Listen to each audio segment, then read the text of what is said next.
Alrighty, just gonna start the stream up here. So what I'm gonna do differently in this stream is I'm going to play Total War Warhammer 3 when the AI is doing its thing. That way there's something going on, because sometimes, like especially on the high intelligence, it can take like 5 or 6 minutes, especially when there's a lot of combat going on. I've been trying to like optimize it, but it seems like that's as fast as it's gonna be. We're at version 2.4344. Doing third edition only. Point of view is gonna be Ultra Nova primarily, but we'll play all the characters. Currently in the hotel. It looks like it loaded all the systems. So you can see my mouse. It looks like it loaded all the systems here. So it should have the combat. It should also have a bunch of like pre-made stuff going on too, so hopefully that's makes it a little bit faster. Has way too many JSON files. I guarantee you this is not very optimal.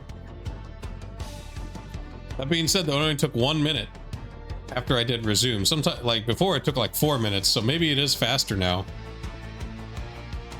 All right, I'm just gonna get into it when the other players show up. Oh, hey, Nevercogger, what's up? You started playing with a small local AI model? How is it? Is it fun? Like, I've been messing with AI for about 2 years, and it is weird. Yeah, like, I hear Grok's pretty good and some of the other stuff. Look, I've been trying to get it to, like, do the scene, but it made us look wrong, so I told it to do it again, and it looks like it still made us look wrong, so what the fuck? Here, I'm gonna try one more time while I read that shit. I'm gonna do like, hey.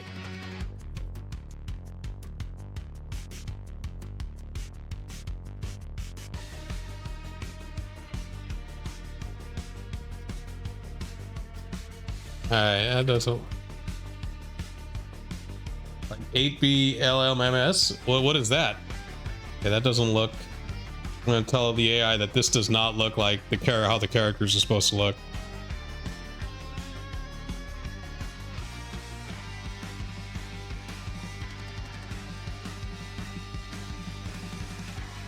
Let's see. I'll give it two tries, because all it did was it took this picture and then it just made this one, like, you know, dirtier. Good job. Just 8 billion parameters. Oh yeah. look at how I built this game. It has 932 JSON authorities with 81 registered runtime tools.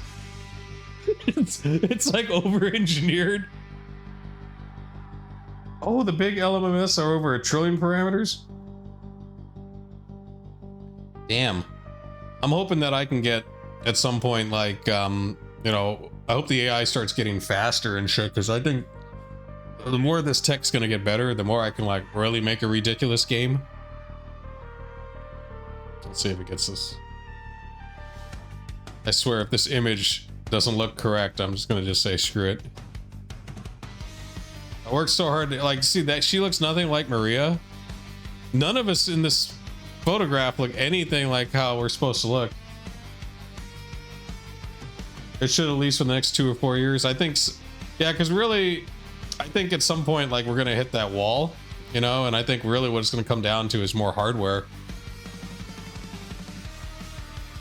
I'm just gonna start it up here while that thing loads. So it's like 2:20 in like afternoon. We're in the motel. We just had Maria have her surgery to get her tracker out of her. And I'm going to keep it on high intelligence, right? So we're on 5.6 high intelligence, because on medium intelligence, it screws up too much. Even though high intelligence is slow, I would rather it like keep track of all the stuff. All right. We're gonna get going here. The motel room smells of old cigarettes, antiseptic, and an air conditioner losing a slow war against summer humidity. We realize on the cleaner of the 2 beds, half upright against stacked pillows, a fresh dressing disappears beneath the collar of an oversized shirt. Water, antibiotics, and painkillers wait within reach. She looks exhausted rather than helpless, eyes open, watching the room, one hand occasionally touching the edge of the bandage before remembering the doctor's warning and stopping. The thing that had been inside her neck rests across the room and shielded evidence container. I thought it was in like, it was a cervical thing. Oh my god, you're already messing this up. Alright, either way. Beside it, Ultranova's offline station holds the working copy of the Tatzel files. The original remains resealed and physically separate. The decrypt transfer footage and Blackstone manifests are real, ugly, and secure, but everything still exists under one motel roof. Kurt sits near the adjoining door, a newly purchased narcojet pistol laid within reach beside his Super Warhawk. He folds a cheap room terminal news display shut. I wonder if his pistol, like the narco pistol, is silent. I forgot. Might be. Still nothing public connecting Tatzel to us, he says. Which doesn't mean they're asleep. It just means nobody's screaming where we can hear it. At the window, Neverconquer shifts the curtain by half an inch and studies the parking lot without putting his face in the glass. The Defiance remains close, but out of sight. I guess, yeah, that's her shotgun. It's a Defiance model. America's still there. Nobody's done the classic same newspaper for 40 minutes routine. His mouth twists. Either we're clean or the professionals have finally stopped dressing like assholes. Maria looks toward Ultranova. I want copies somewhere they can't erase all at once. The voice is rough but steady. And I want to know whether there are still people inside the place. She glances towards the shielded container. But I am not going back into another building full of doctors because everyone gets angry and mistakes that for a plan. Neverconquer lets the curtain fall. Fair. Anger is great for kicking indoors, less useful when the building has cameras, civilians, and people paid to shoot through drywall. Kurt looks directly at Ultranova. So what comes first? I don't know, man. Turn on the TV. So I'm wounded. I got light physical wound. So I got a +1 on my target numbers. You're also at light physical. That's another +1. I mean, I think I made copies and shit. Let's just say that. Ultranova makes copies and asks Maria what she wants us to do about this shit. Time for Kurt to be there.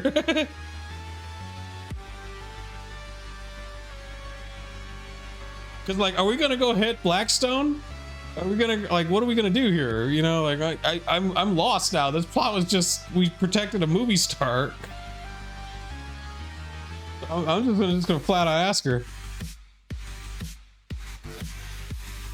Oh shit, did I ruin the picture? Oh hey, look, it's actually doing it now. Okay, this is a lot closer to how we're supposed. You see, because now you have a beard at the very least, right? Which is way better than this, where it's like, I don't have a fucking mohawk. You know, I look like that, and Kurt doesn't look like, you know, Maria's blonde. Okay, Maria looks correct. I guess that's just Kurt without the glasses. We could say that. That's close enough. That's all I ask. I just ask for the images to be close enough, you know? They don't have to be perfect. I don't demand that.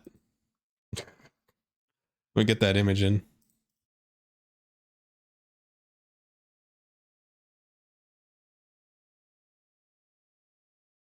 What the fuck?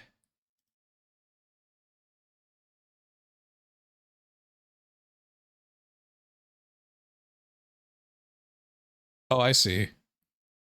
Wait. What image is the one in the corner? Oh, shit. Whoops. I lost my background. Get the music going here again. Shit, I forgot what the background looked like. Not that one.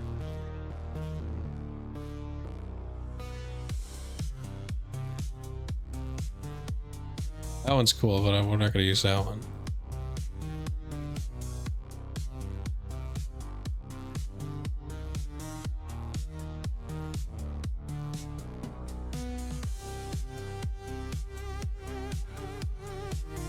Oh man, if only... Damn it. I fucked up everything by doing that. I lost my background. Shit.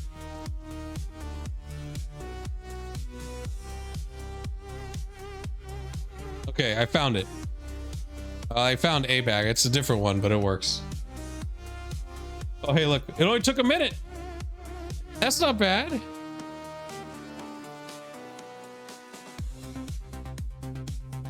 Okay, there we go. There we go. I changed the picture. There you go. There's the enlarged picture. So it's like, so at the very least, at least you got a beard and Maria's blonde. I guess that's all I could hope for, right? Like, we could just assume that different actors play him at everything, or it's like a different artist that does every scene. You know, like when you used to read books when you were a kid and be like, oh yeah, now the character looks totally fucking different than how he looked in the other book. Whatever. All right, let's see. Ultranova keeps the original package untouched. He works from a verified air-gapped copy, feeding the complete Tetzel archive, Blackstone footage, manifest surgical records, and a whole bunch of other crap. Each receives its own encryption key. He runs the verification twice, compares the hashes, then labels the chips with nothing more revealing than a time and a pair of letters. No wireless transmission. He doesn't leak it. When the second verification clears, Ultranova turns from the terminal. What do you want us to do? Maria studies the two chips in his hands. Her platinum hair has lost most of the stage glamour, hanging loose and disordered around her face. Chrome catches beneath the sleeve of the burled shirt when she adjusts herself against the pillows. Where'd she borrow the shirt from? The original stays with us, she says. She points towards the first copy. That one goes to Real, but not while Max is breathing down his neck. Clean handoff, Real alone. Why? Why do we need to give it to Real? Her finger moves to the other chip. The second goes somewhere none of my managers, labels, doctors, or lawyers control. I don't care whether that means a dead drop, a reporter, or someone you trust. I want it beyond one person's ability to bargain away. She pauses, eyes moving toward the shielded implant container. After that, I want Helix House watched, not attacked. The distinction comes out hard. Oh, well then we're with the wrong people, man. All we do is kill people. I need to know whether anyone is still inside. Patients, prisoners, staff who can't leave. I want names, traffic, and proof before anybody starts shooting. Maria meets Ultranova's eyes. If people are trapped there, we get them out. If it's an empty building full of corporate ghosts, we don't die proving how angry we are. Never Conquer lowers the curtain slightly. Recon before revenge. Kids learning. Maria gives him a tired look. I'm older than you think. Everybody says that until their knees start filing complaints. Well, fair enough. Kurt reaches for the first seal chip. I can arrange the Real handoff, but Max doesn't see it, touch it, or know when it moves. Should we just let Max go? We've already blackmailed his ass. We got dirt on him. Because I feel like the longer we keep... Well, we already have like one movie star that we're like... Or not movie star, but we already have one celebrity that we're kind of, you know, keeping. I feel like the longer we sit on these people, the harder it's going to be.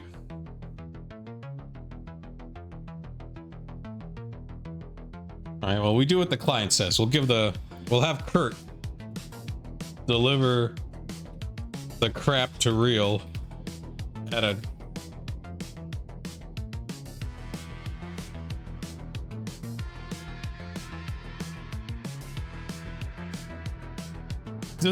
Do any of us know anyone in the media? We can like leak this? Is that the plan then? Like, did I read that right? She wants us to leak this shit?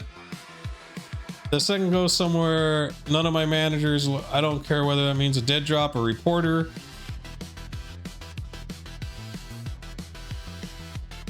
The bargain away. I mean, so I assume it's not someone that like she can deal with. Wait. Never Conquer has a connect. You have a connection. You have a dude. We have a plant in the police.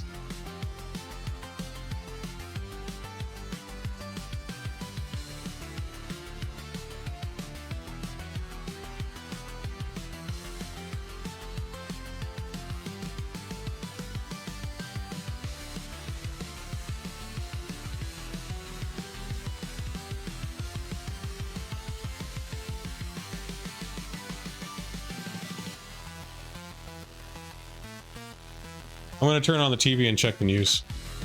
That sounds like something to do, right?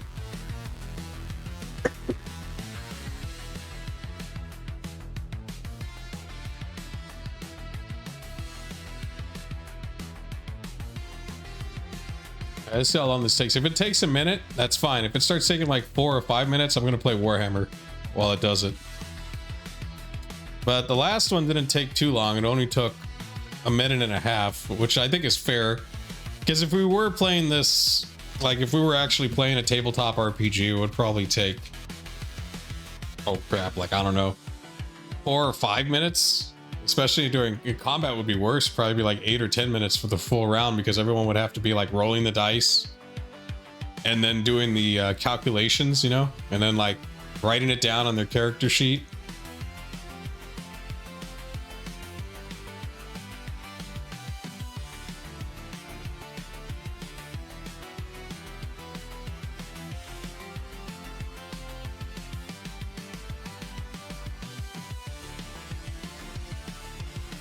It's looking like it's taking a while. Hold on a second.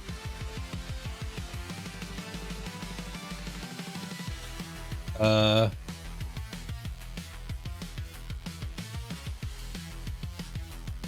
feel stuck. Stupid ass ad. How come the game hasn't shown up on stream? You didn't do too much tabletop playing? I mean, I asked around, like, well, I asked ChatGPT, like, how long does a tabletop turn last? And it searched a bunch of stuff. And so this is probably about right.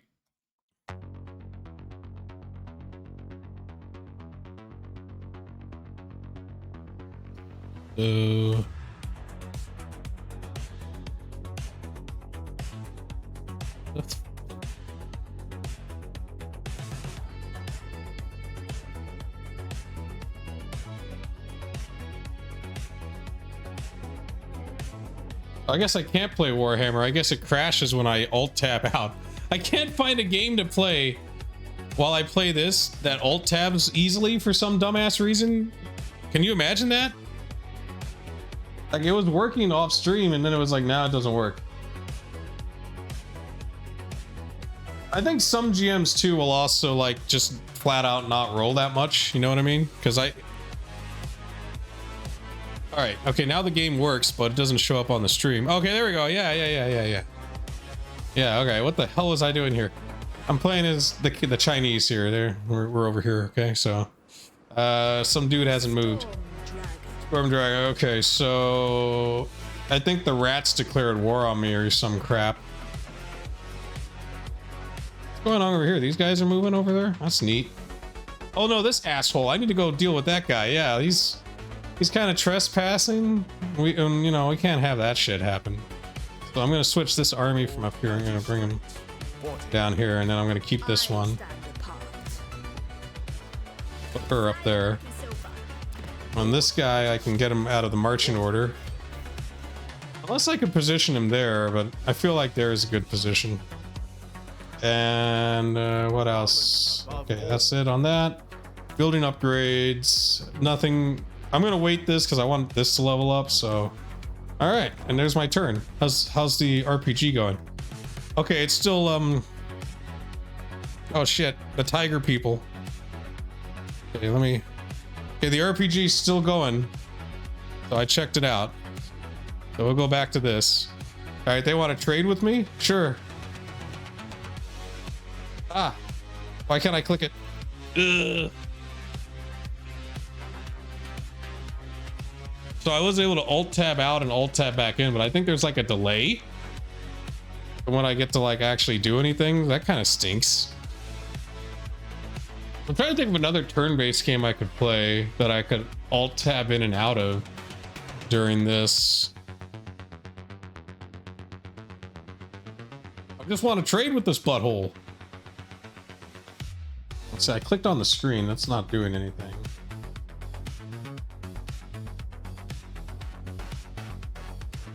And it sucks because like the older games, you know, like Might and Magic or whatever, and like Civilization. Maybe Civilization 6. I haven't tried Civ 6. Maybe I could do that one, like alt tab in and out.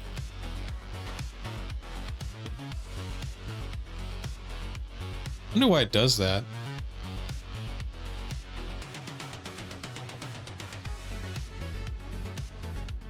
Yeah, I can't control it. It's like frozen. All right, well that idea is out the window.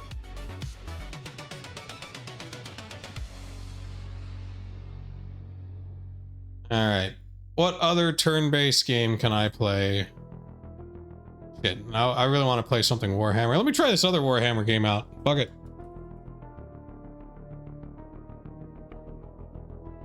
This one's turn-based. Oh, wait. The RPG loaded. Oh, hold on.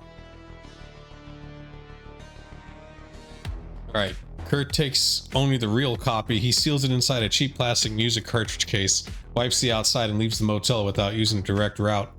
Real chooses the drop, a coin locker inside a 24-hour transit terminal several blocks from his apartment. Kurt deposits the cartridge, walks away, and sends the locker number and a half the combination through their established code. Real waits before retrieving it.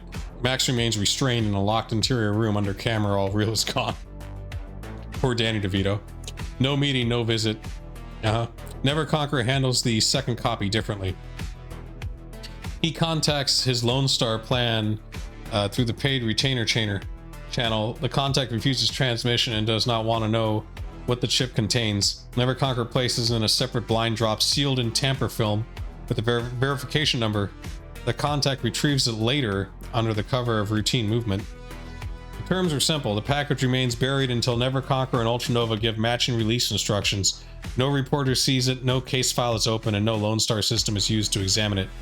Holding something this dangerous goes beyond routine warning pings, however. The plant marks it as a serious favor owed. What a son of a bitch. While Kurt is moving, Ultranova turns on the motel trid. Static crawls across the curved screen before resolving into a local entertainment news anchor wearing a charcoal suit with shoulders wide enough to stop traffic. Maria's publicity photograph fills half the screen. Platinum hair, chrome stage smoke, and the expression of someone who looks like she owns every camera pointed at her. Representatives for recording artist Maria Mercurial continue to deny rumors that the singer has been abducted. An authenticated statement from manager Max Foley attributes her absence to exhaustion, medical concerns, and an ongoing contractual dispute. A recorded voice clip from Max follows. It is a polished, bloodless, and familiar. Maria stares at the screen. He made me disappear without even being there. The next story receives 12 seconds. Emergency vehicles outside an unidentified industrial property. A reporter calls it an electrical failure, followed by a private security incident. The company is not named. There is no mention of Tatzel, Blackstone, Maria, the America, or the motel. They wouldn't mention a motel. The broadcast moves immediately to a combat biking scandal. The heck? Never Conquer watches the blank screen reflected in the window. That's not nobody knowing, he says. That's somebody deciding what everybody else gets to know. Oh, that's true. By the time both runners return, the America is intact and neither reports a confirmed tale. Okay, so we did that. We dropped off the stuff. I guess we'll go, like, camp out that place, right? How long did this take? It took about an hour and a half to do all that. So I'll put the party leaves with Maria to go stakeout? Yeah, stakeout Helix.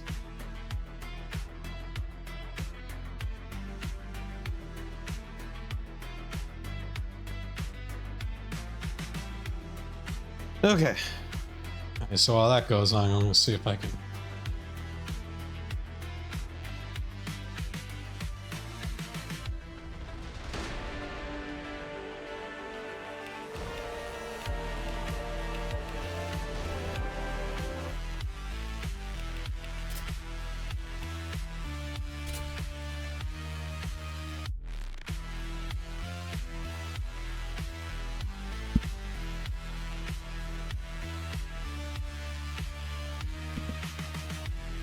Okay, so while that goes on, let's see if I can.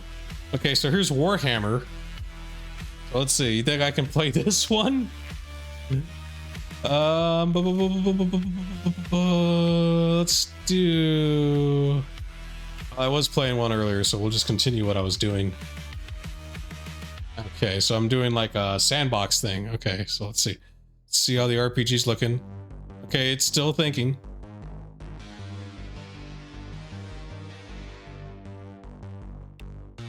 But I guess I picked from these three.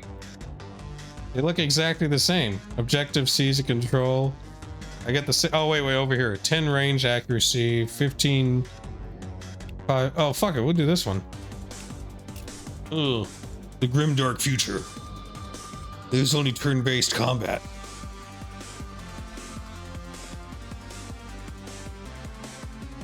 While that loads.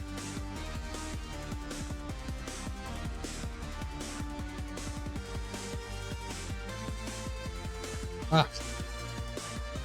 Trying to figure out how I can also like keep an eye on it while also looking at the game.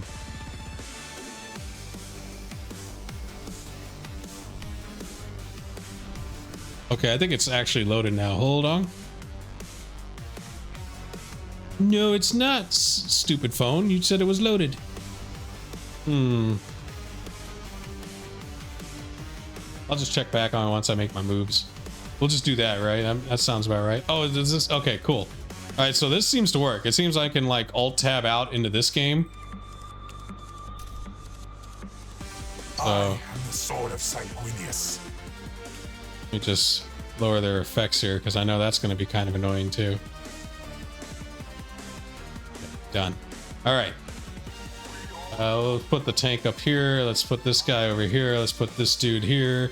Let's put that guy there. Let's put all these motherfuckers over here. And yeah, this real quick movements here. Okay, how's the RPG looking? It's still loading up the thing, so I'm gonna continue doing this. Who are we fighting? Demons? Okay, so we got to try and get this like center position here. I think I can scout. Oh, well, look, I found him. Oh shit. Oh yeah, they're demons, all right. They got fucking horns and shit, and big flamey swords and big little demon tongues. You know, they're really. These guys are fucking fucked. It's what these. I mean, his gun's huge, but it doesn't matter. All right, how's the RPG? RPG is still loading, guys. Okay. I guess shoot this guy. Fuck it. There you go. Yeah. Get the tank up there. Okay. Guess focus fire the fuck out of that guy. Get these guys up there. Get this. Oh shit! This dude can't make it. But this guy can. So I'll have him buff them. He buffs them. Oh, okay. And then they shoot their little laser guns. They're like pow pow pow pow, bang bang bang. Okay, cool. Okay, so then these guys will come up here, and then they'll focus fire his ass down too. How much HP? He has a ton of HP, so we'll buff him. Bring these guys up too. How much do we do? We do about like 60 damage. Bring the priest up. Bring this other. I should have had the lieutenant fucking. That's why I only runs on Double tongue, little rolling stone tongues. Okay, this might work. I might be able to play this game. That way, it's not just like, you know, we wait 5 minutes. That way, there's something going on. I was thinking about doing the Shadowrun game, but I want to make that its own separate video playthrough. How much HP? Oh yeah, we don't need to buff him. We can just kill him. Fucking murder him. So I think he blows up, right? Yeah, he does. So that hurts them. Cool. All right. How's the RPG doing? Oh my god, it's still fucking loading. If I ever make enough money, I'll get the better AI. Because that's like $100 a month. That one's like way faster. But you know, right now we're doing this one, which you know, it was already paid for, so it's only like $20 a month, which ain't too bad. Can I hit these assholes? Can. I'm gonna do it. Yeah, pew pew pew.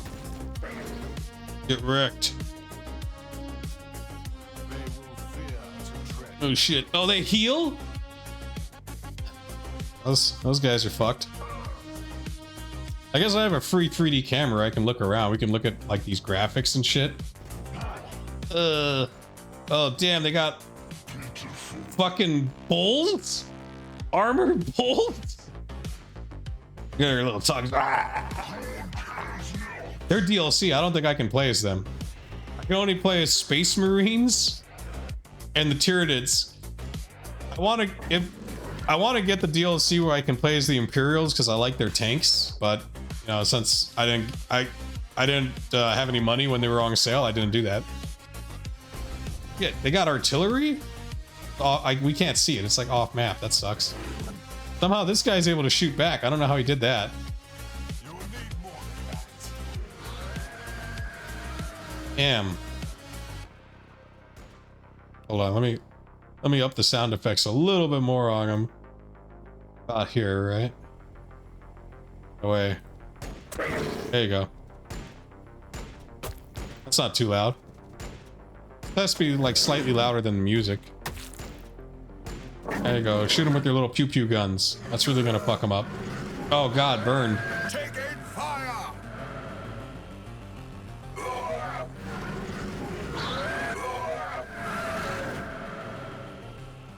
Taking fire!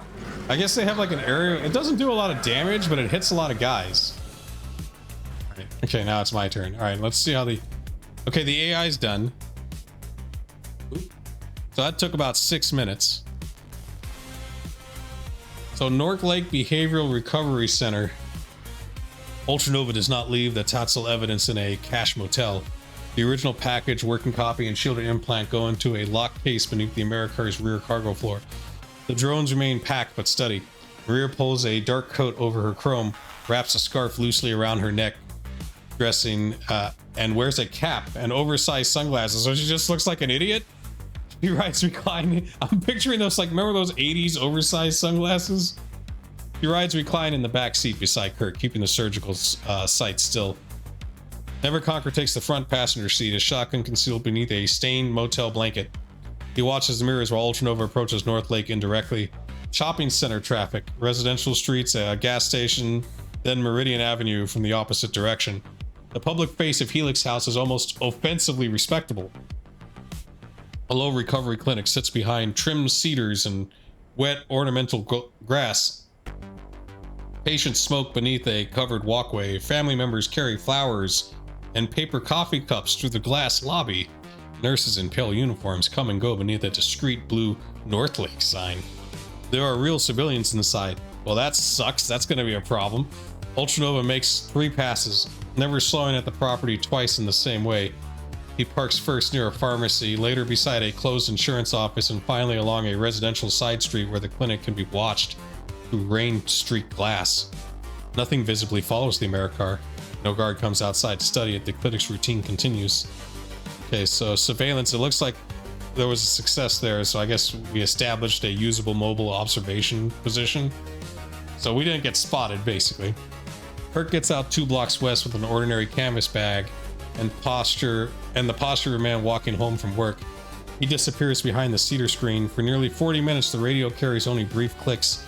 Then his voice returns quiet and controlled. West side. That's a drainage swale.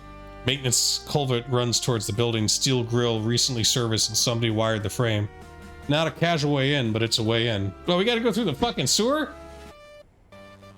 He moves north without crossing the property line. The staff entrance is better. Camera doesn't cover the whole tree line. And shift change is starting. Badges, smokers, people holding doors for each other. A few minutes later, east side is the Blackstone route. Ramp drops underground behind a vehicle gate. Camera, intercom, fresh heavy van tracks is built to receive something they don't bring through the lobby. That's where we need to go. Like, I think the hospital is just a front. I don't think there's anything in it. I think we need to get into Blackstone. So if we're looking at this map here, so we got the clinic. Got the staff entrance. I mean, I'm assuming the hospital also has a way to get into the Blackstone facility. Trees and shit. So we're kind of like... Okay, so it's kind of a respectable looking place then if there's trees and stuff. Like it's like a park. 5:38, the public traffic begins thinning. Staff traffic increases. Like, that's the thing is, do we pretend to be doctors? Like, should we go get like disguises? 2 of us are wounded too, so this is like, I don't know what we're looking for, but hopefully like something comes up, you know? Public traffic begins thinning. Staff traffic increases at the north entrance. Nurses leaving, replacements arriving. Badges flash, doors held open when hands are full. Kurt counts 1 ununiformed guard moving between the staff door and the building interior. Then the routine changes. A dark executive sedan pulls into the staff lot.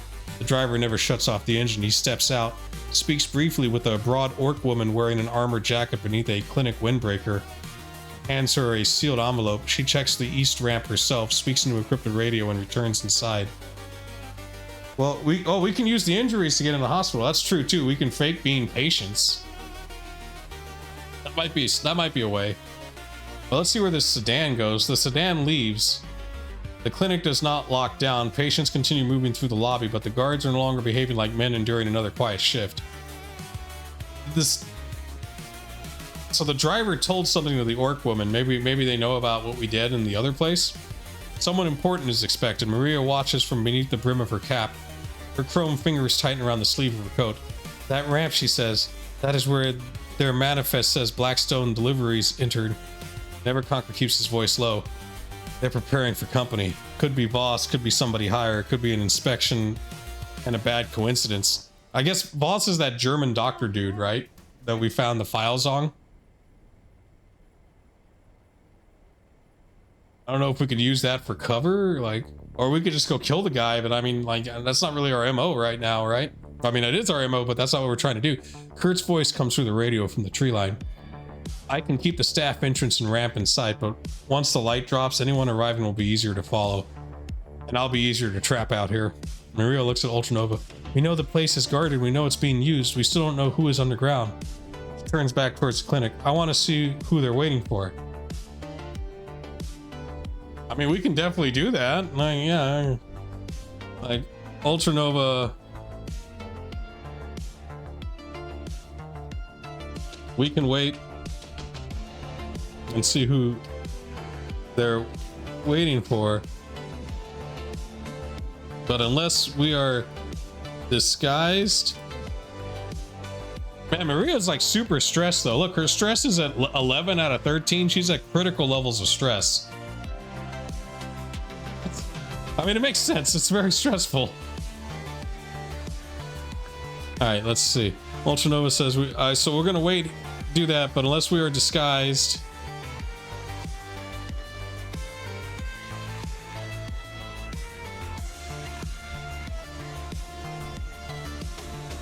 All right, so while it's doing that,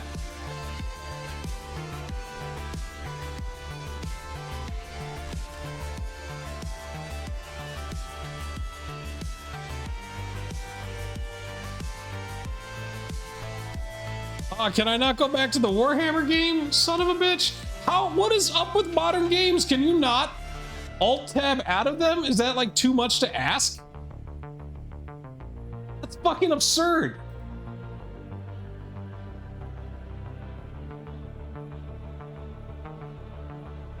It's not even that old. It's like from like probably 2024, 2025. It's only like 2 years old.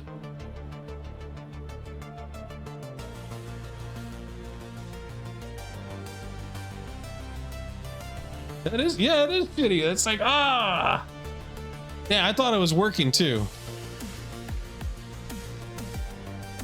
Because, you know, like all this is Internet Explorer. Like this is just a web browser that this text is being used on. It's not like I'm using another program or something. You think like I could alt tab into a game and alt tab out, you know, like back in the 90s or the 2000s when you could do that. Got these like advanced computers and shit. We can't alt tab into games. Like I tried like alt tabbing into it. Let's see, maybe if I press enter. No, I tried getting it on my taskbar. So yeah, I guess we'll just close that window then. Fuck.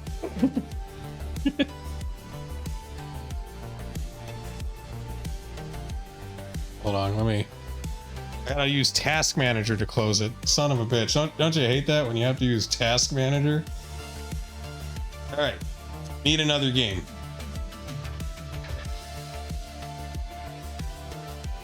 What other game do I have that's turn-based? I have a couple of turn-based games I want to play, but some I don't know how to play, and I didn't want to like learn how to play them while doing this because, you know, I'm going to be switching back and forth. So it's got to be something I already know how to play that can fucking deal with like alt tabbing in and out of. And it's got to be turn-based, because if it's real time or like a first-person shooter or some shit, you know, that's gonna be. I guess I could do a first-person shooter, right? Like, I feel like Doom, I should be able to alt tab in and out of, right? I mean, it's fucking Doom. You know what first-person shooter I've been wanting to play a lot though has been Blood. I want to replay Blood. I know Death Wish got updated. That like level pack for Blood that I played, there was a Death Wish 2. And like that would be kind of fun to play. I'm trying to think if I have an install of Blood right now though. I don't think I do.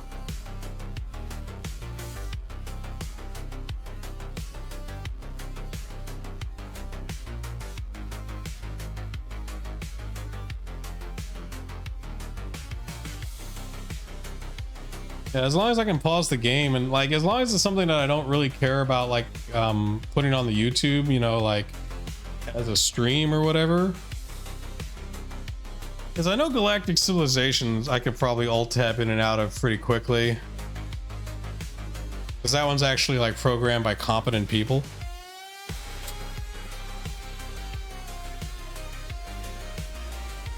Let me look. I think I got.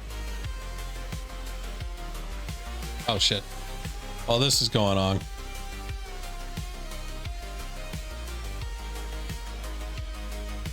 I think I might have something. Is it? I have a source port of XCOM. And I think the source port can be like alt tab down. So I think I can play XCOM.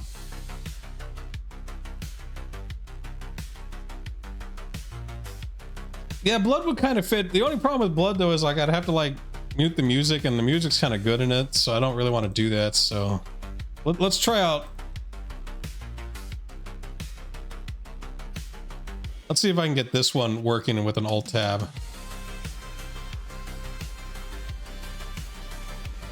And then I'll disable the music in it so we can keep this like synth music going.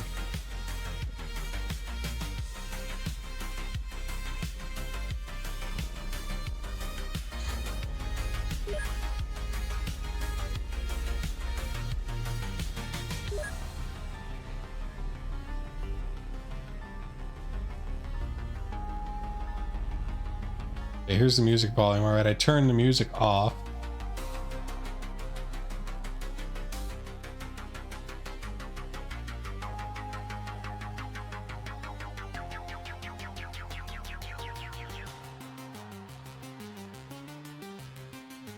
Where's the RPG? Okay, so all right, it loaded. RPG loaded. Let me switch to the other. Okay. Ultranova keeps his eyes on the clinic. We wait and see who they're expecting. Unless we get disguises or find a real way inside, there's not much we can do from here. Kurt's voice answers through the radio. There are ways in. Staff door, culvert. Thanks, Kurt. Yeah, we're just gonna walk into the staff door in the vehicle ramp. None of them are ways out unless we prepare them first. We're like 3 guys. Never conquer watches the mirrors. Disguises might get us through the lobby. They won't make locked doors forget they're locked. Maria remains reclined in the rear seat. Then we wait. We wait for what, Maria? What are we gonna do? Pay us our money. Get us out of here. Clinic settles into evening routine. Visitors leave. The public parking lot empties by degrees. Light remains behind the lobby glass, but the northern staff entrance slows to occasional smokers and late shift personnel. Man, people love to smoke in Seattle, I guess. Who do we need to get? We don't need to get anyone. That's the funny thing. Like, I don't know why we're even here. Like Maria, I guess, wants to see if there's other people that are like, you know, held against their will. But how are we going to rescue them? What are we going to do?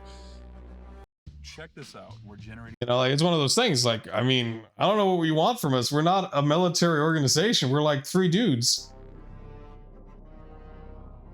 All right, then a dark contract sedan turns off Meridian Avenue. It does not approach the public entrance. The car moves directly towards the eastern ramp and stops before the vehicle barrier. The broad orc security woman comes outside before the driver touches the intercom. She checks the sedan through. the windshield, speaks briefly into her radio, then places a credential against a concealed reader beside the gate. The rear passenger door opens. A human man in his late 40s steps out beneath the ramp light. Hey, what's up, Kurt? How you doing? We're camping out a hospital that Maria wanted us to go to because she thinks that she wants to know if there's any more people that they've done this to, so we're gonna see if we're gonna rescue them. But I don't think we're gonna fucking rescue them because I feel like there's 3 of us and 2 of us are wounded. I'm like, I don't know what we can really do, you know? But who knows? Maybe we'll just do the typical wait for them to leave and then ambush their car and shoot them. I love doing that. We've done that like twice and it always seems to work.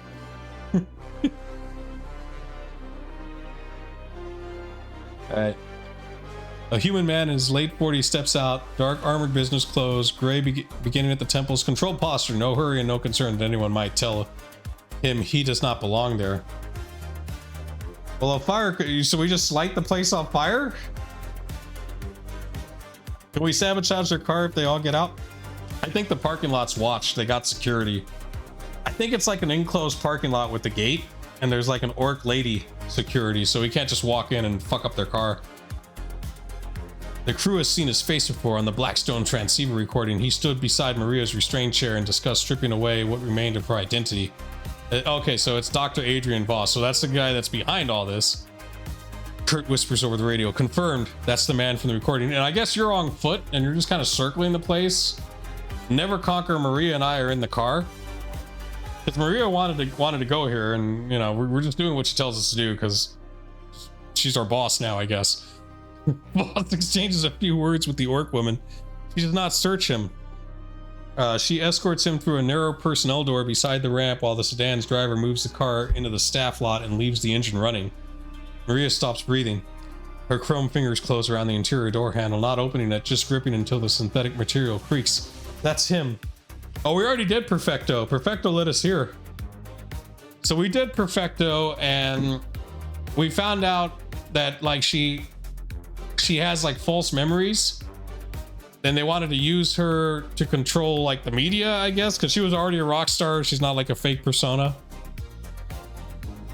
And we found out that there was this doctor named Adrian Voss, and we found out about this place. It's another site, and it's like a hospital with like a black site underneath it.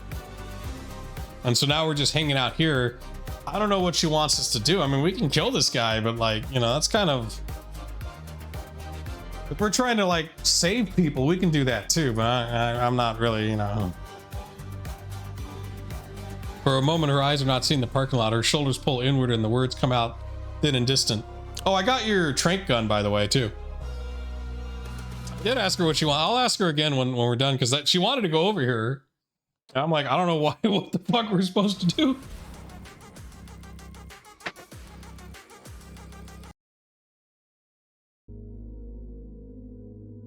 Right. He stood behind me when I woke up every time. Why was he behind you? Neverconquer turns in his seat without reaching for her. Maria, look at me. She does not. Not him, me. Her eyes finally shift towards the old runner's gray beard. You're in the Americar, he says. Doors closed. He doesn't know you're here. You decide what happens next. Trank the driver before he gets into the car. I think it has very low range. Is the thing too. And we really got to make sure you hit skin and not armor with it, or else the trank won't work. Maria takes one unsteady breath, then another. Her hand releases the door. What, she's going outside? When she looks back towards the clinic, the ramp side door is already closed behind Voss. Hold on. Let me find another music thing. Oh, here we go. Shinobi. Get a trank rifle. It might come in a rifle. We need to level up your rifle, though. Because you have no skills in rifle. When she looks back toward the clinic, the ramp side door is already closed behind Voss. I am not going in there like this, she says. That being said, though, it's really easy to level up your rifle because you have no skills in rifle. So it wouldn't take as long as trying to level up something at like level 7. We could probably do like 3 levels in like a week and a half or some shit. And it wouldn't cost as much either. Her voice remains rough, but it belongs to the present again. But now we know he comes here himself. And Kurt adjusts his position in the trees. Anyone could use it, even the crawler. Well, I don't know about that. Like, I think the crawler has to have specific weapons built for it, though it's out of commission right now. Ramp access takes a vehicle check, a credential, and somebody inside expecting you. The narrow door beside it is the personnel route. Boss got right through by security. He pauses. His sedan is still here. We can keep watching when he leaves, but the longer we sit, the more likely somebody remembers the same car in the same neighborhood. Maria looks towards Ultranova. My call. My call? I'm gonna just flat say, Maria, what the fuck do you want us to do?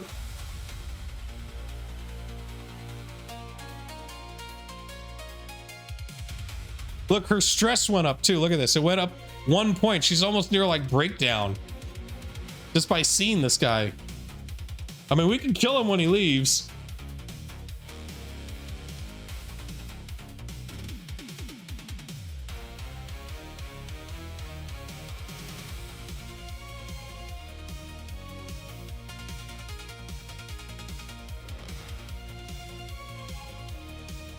I'm gonna flat out tell her. I'm like, hey Maria, what do you want us to do? We can kill this dude when he leaves, right? But it's kind of impossible without like a plant or more intel that we can get in there. Maybe drink her if she goes nuts. Well, I'm literally like, dude, what do you want? All right, so while it does that, while it calculates the next move, I've been doing this. I've been trying to find a game to play on the side.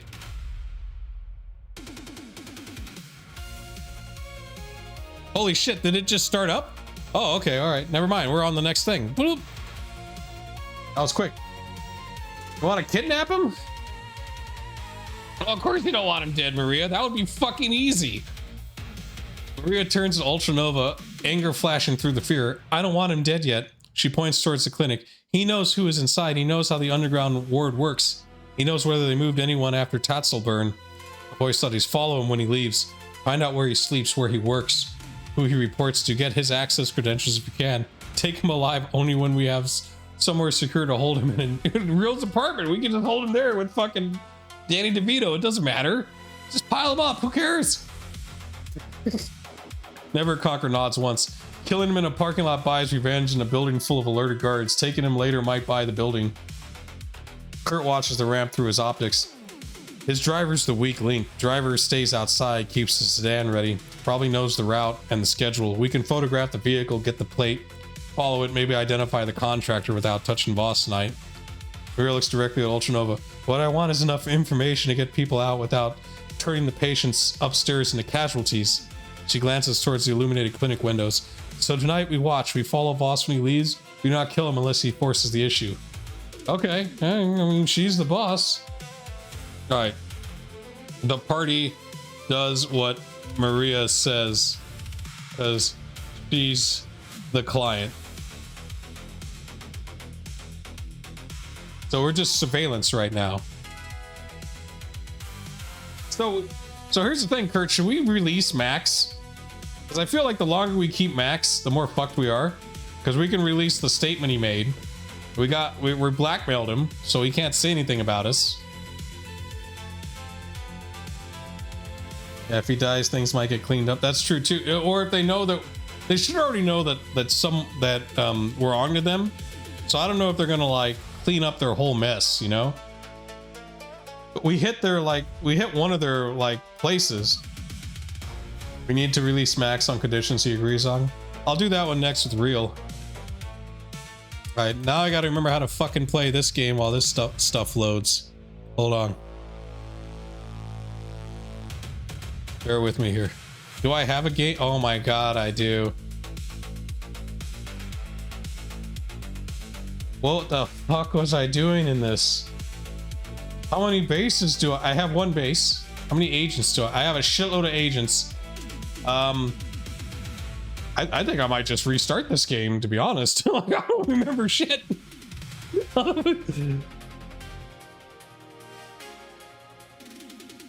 Makes food. Okay, I'm gonna check on the RPG. RPG is still loading, so I'm gonna play XCOM while out. Because turns are now taking like 5 minutes. All right, we're just gonna new game.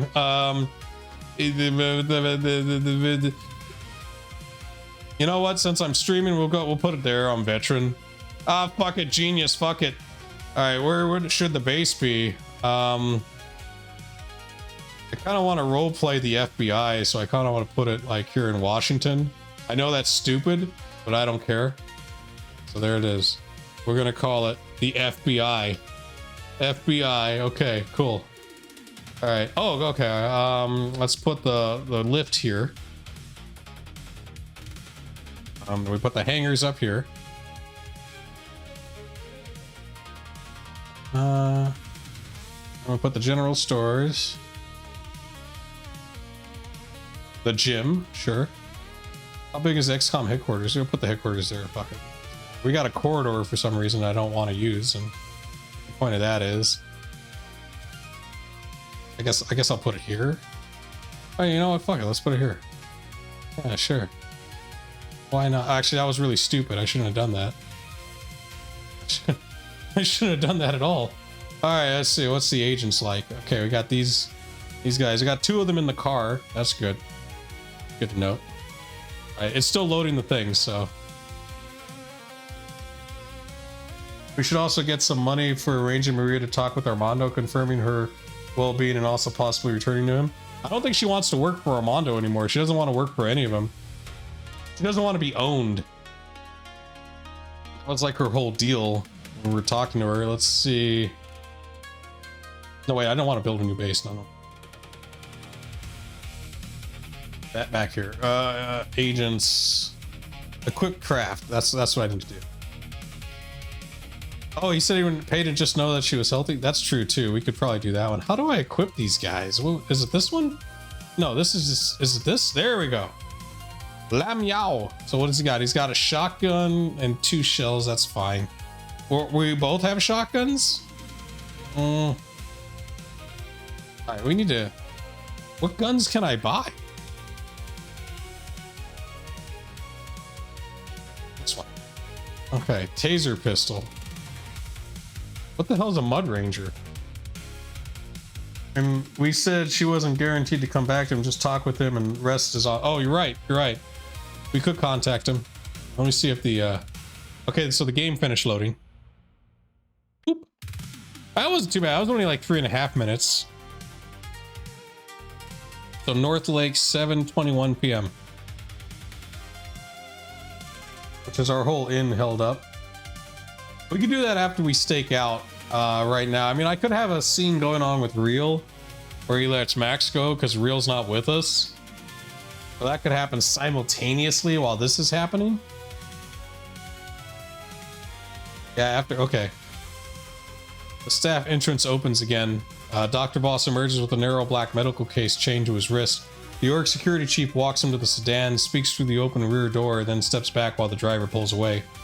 Kurt is already moving. He leaves the tree line through the drainage ditch, crosses behind a closed dental office, and reaches the AmeriCar without approaching from the direction of the clinic. By the time he shuts the rear door, Voss's sedan is 2 intersections ahead. Real should cement mutual assurances from Max. He kind of has, and I guess I'll try to do that one. You know what? I'll do that right now. While this is going on, Real is...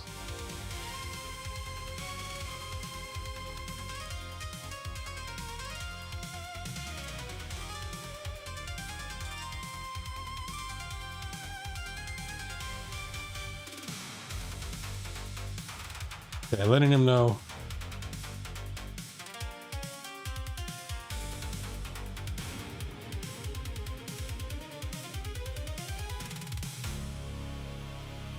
Should we threaten him? Like if he doesn't honor the agreement? I feel like we should. Or else. Yeah, there we go. I think that works, right? Negotiating with Max for the terms of his own release? Yeah, veiled threats? Okay, so... Because I think we got the money from him. We already released the contract. And then I guess letting him go allows him to kind of like massage the media a bit. You know? Yeah, he should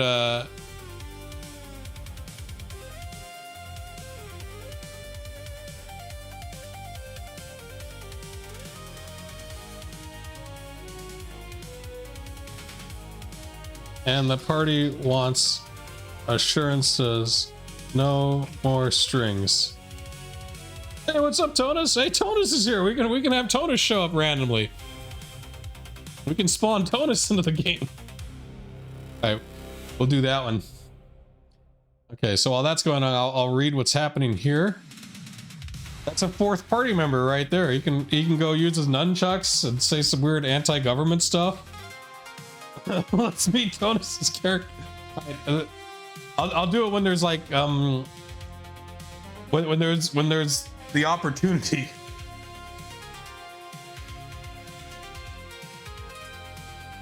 Right now we're tailing this dude. I don't think Tonus is a stealth infiltration guy. I think he's just a martial arts dude with nunchucks and pocket sand. I don't know Tonus's stats too well. I guess I could ask once it's done loading the thing. So he's a melee centric character with force speed.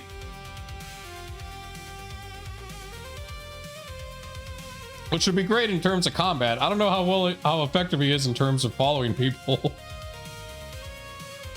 Alright, let's see. Okay, so Kurt, he leaves the tree line behind the dental. Okay, I have the plate in the driver's face, Kurt says. Go.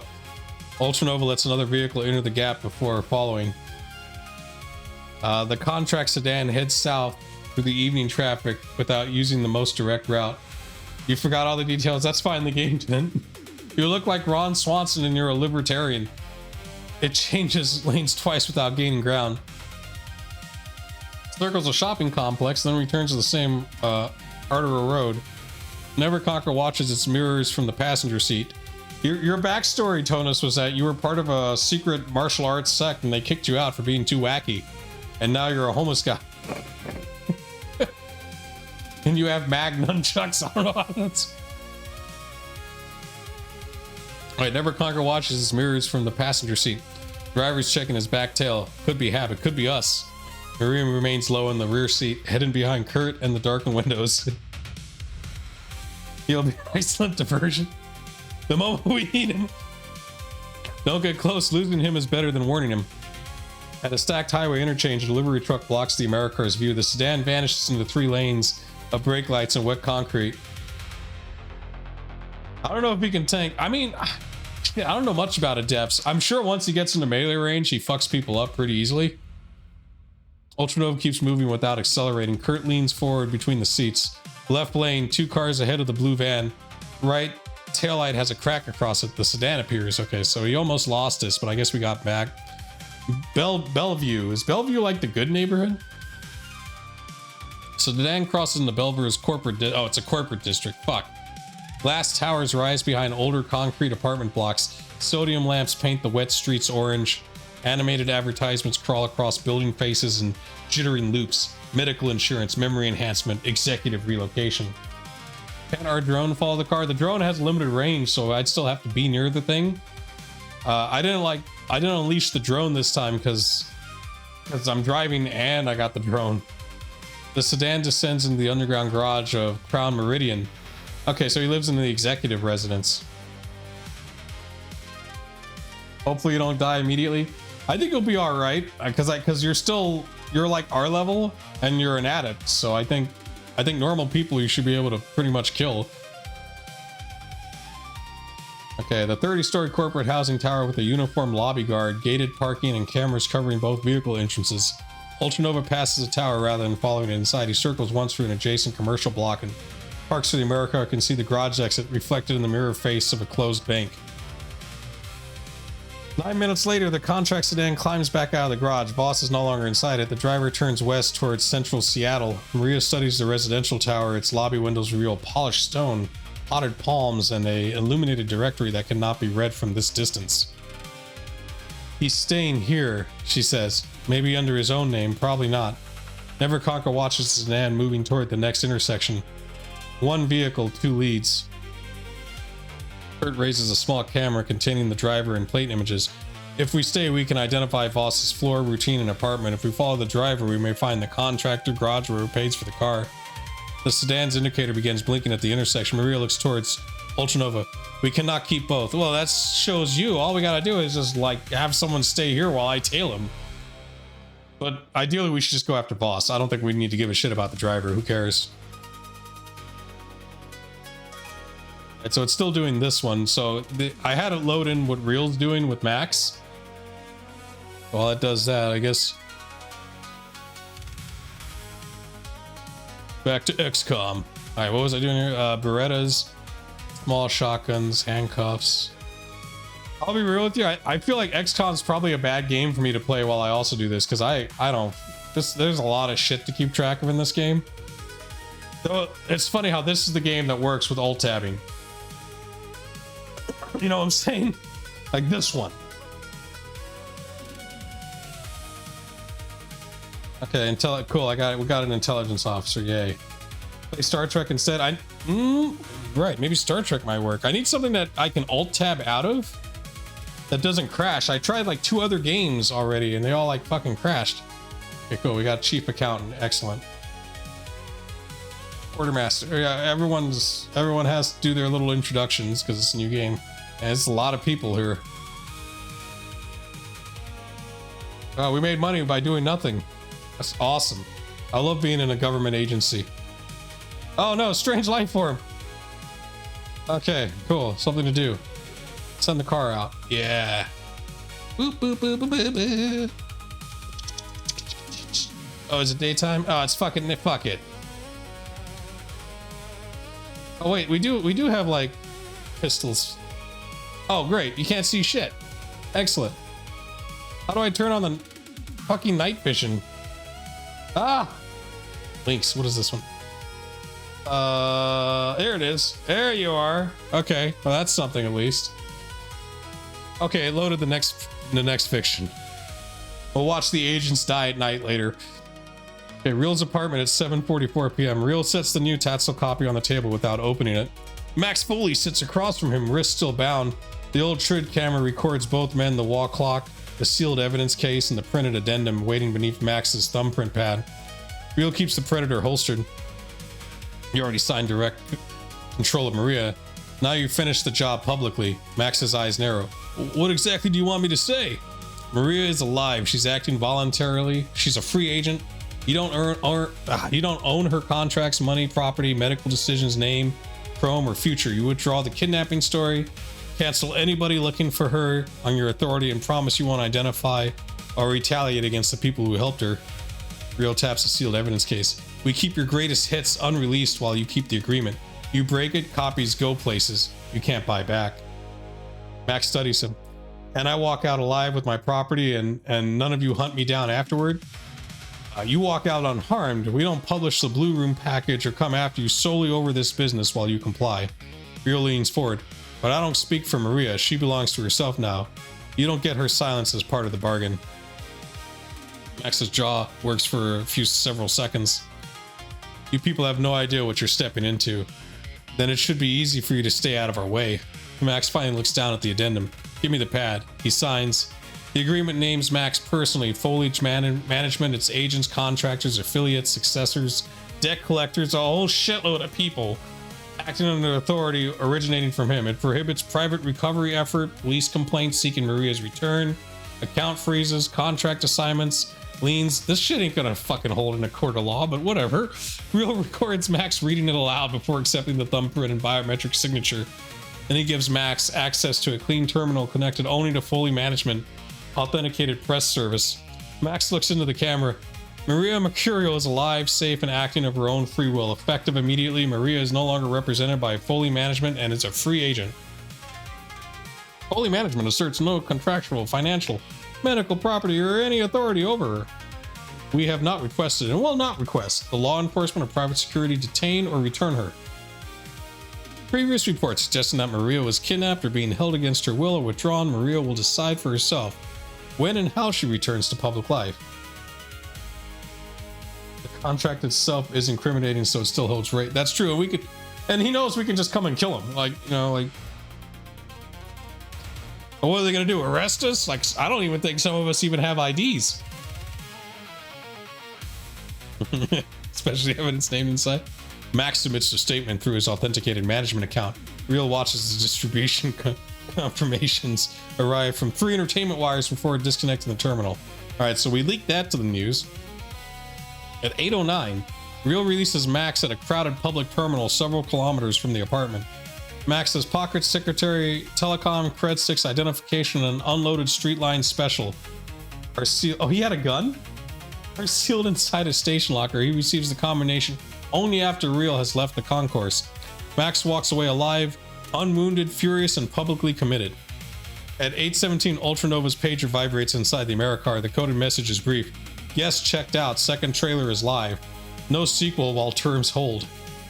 Maria listens while Ultranova reads it out loud. She looks toward the mirrored facade of the Crown Meridian. Good, she says quietly. Now he can't claim I belong to him without calling himself a liar. Okay, so we handled that. Now we need to handle dealing with Voss. Should I introduce Totus now? Should we have like you know, security escorts a homeless guy outside of the lobby? We'll use that as a way in. Do you guys want that? Or should I save Totus for later?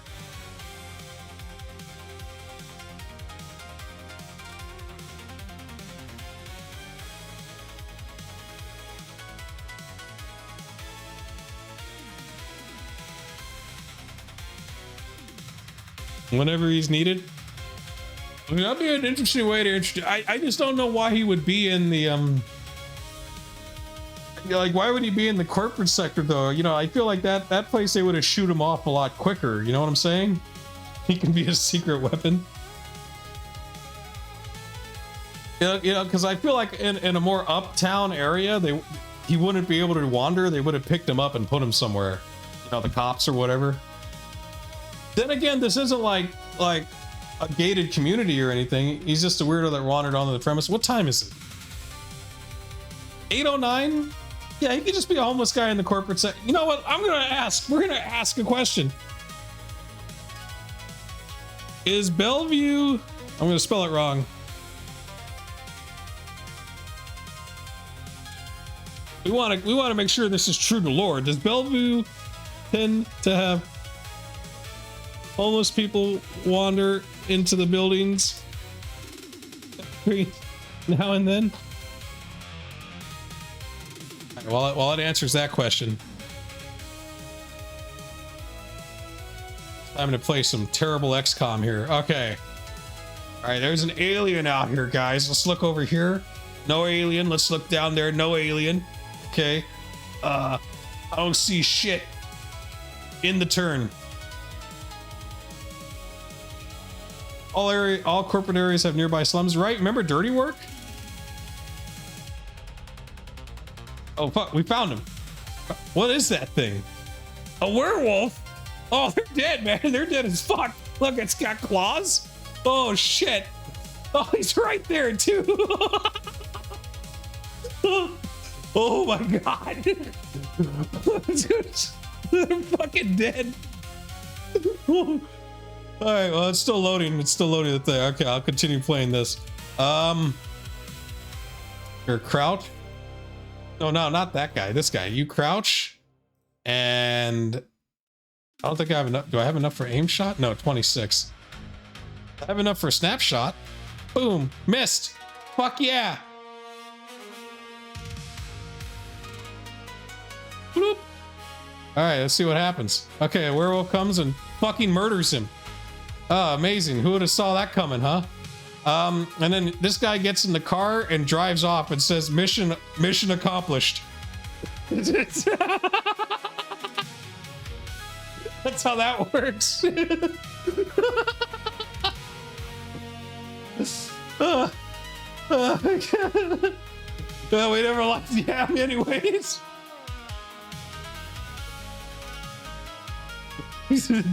Oh goody, another fucking Strange Life. Let's go back to the base. Let's see who's the next guy that's gonna be we need to, okay, this Sophia, she'll be added to it. Let's see what weapons she gets. Oh, she gets a little stun rod. Yeah, we saw how fucking useful that was, right? Let's just give her a gun and some ammo. She's got like a med kit. That's something. God damn it, pick up the fucking ammo.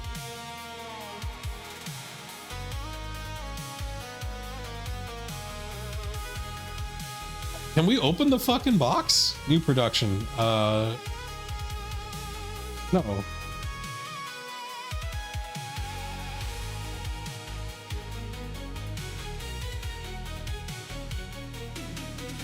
Maybe we should research something, huh?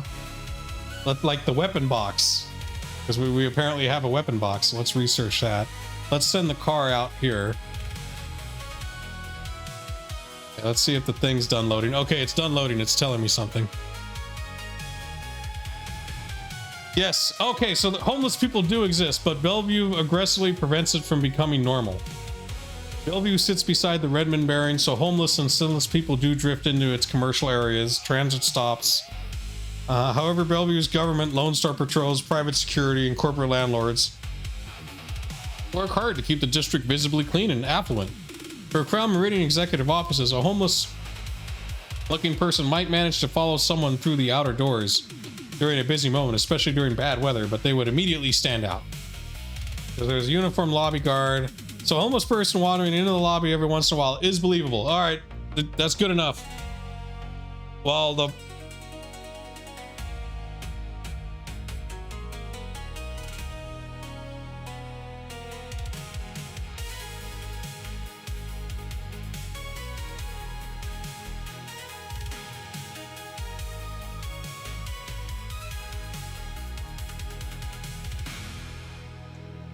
This is no ordinary.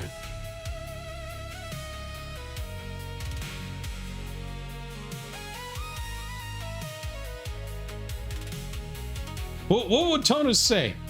Well, he's being escorted out by the security in the building, right? Would Tonus go get violent on him, or would he just allow that? That's the question.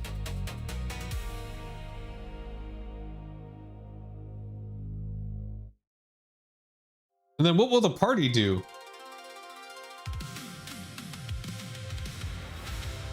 He would tell a joke. Okay.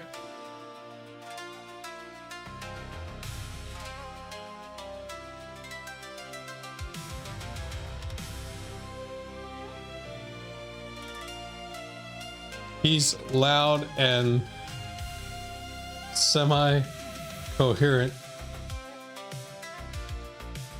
I'm going to put the party sees this and uses this as a way to get inside the building.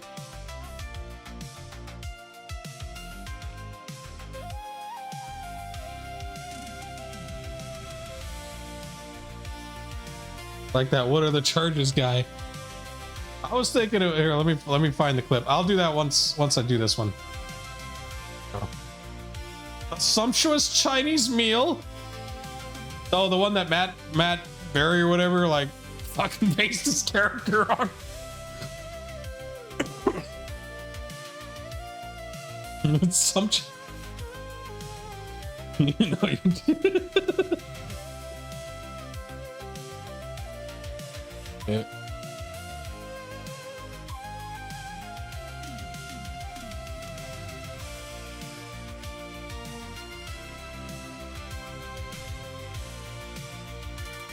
Okay, here, I was thinking it was like, hold on. Let me see if I can get this in here. I was thinking it was like this.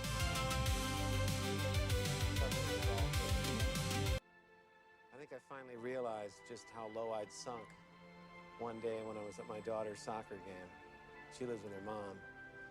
And I was standing on the sidelines and a cop came up and asked me to move along. That's when it hit me. I'm not even a human. Here's your $2.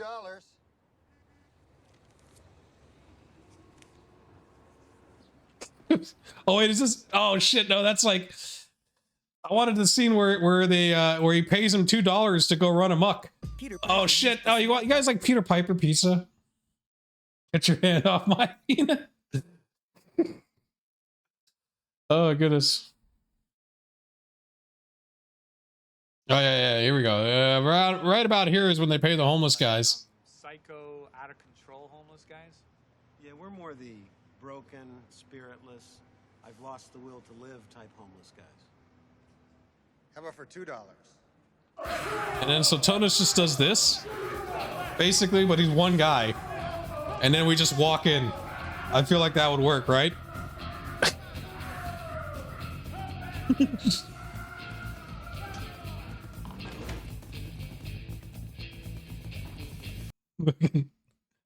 Oh god.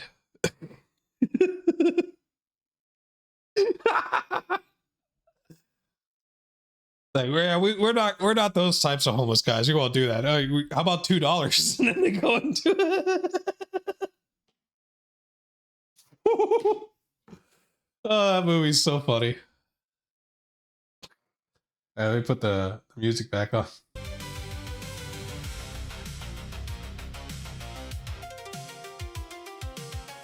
Look, it's inspecting Tonus's lines for roleplay. Holy shit.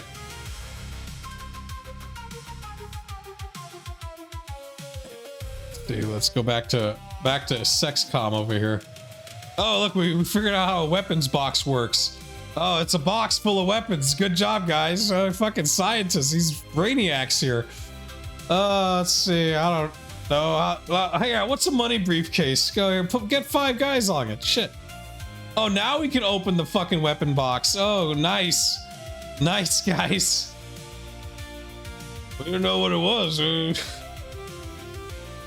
I had no idea. Okay, we opened the weapon box. What's in it? An Uzi. Oh, great.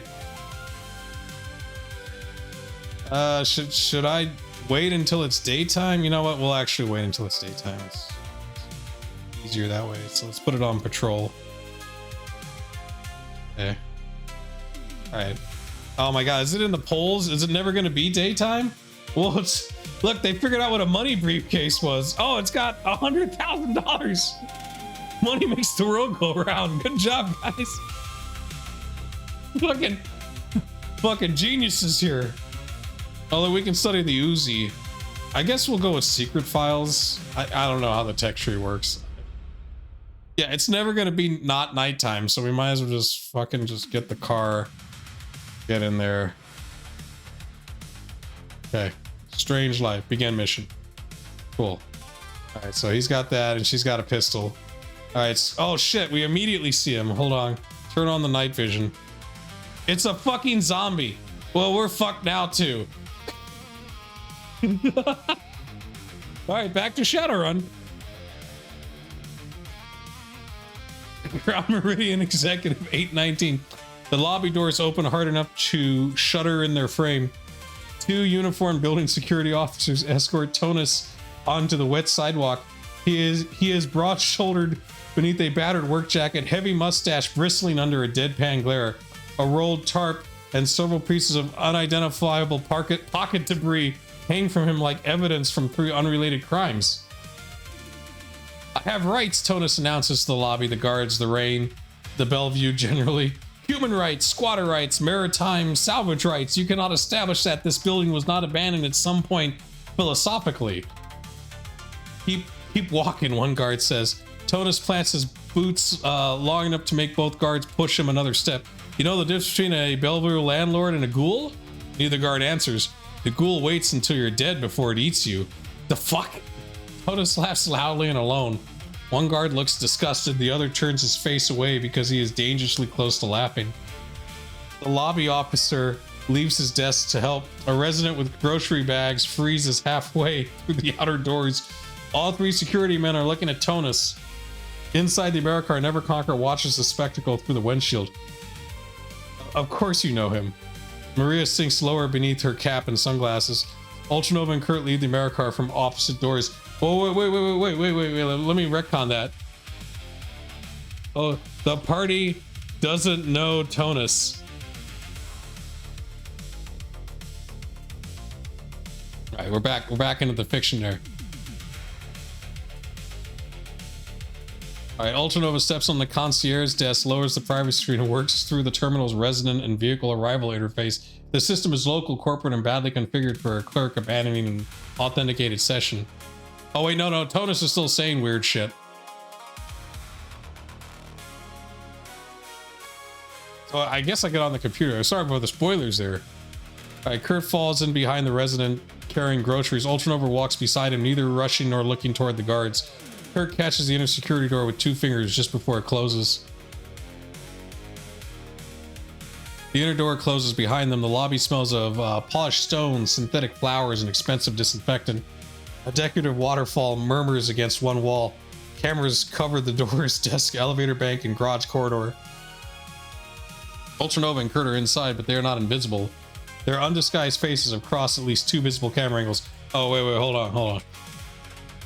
The party are wearing Matrix sunglasses. So there we go. As well. That's retconned in. There we go. Cool. And we're back over here.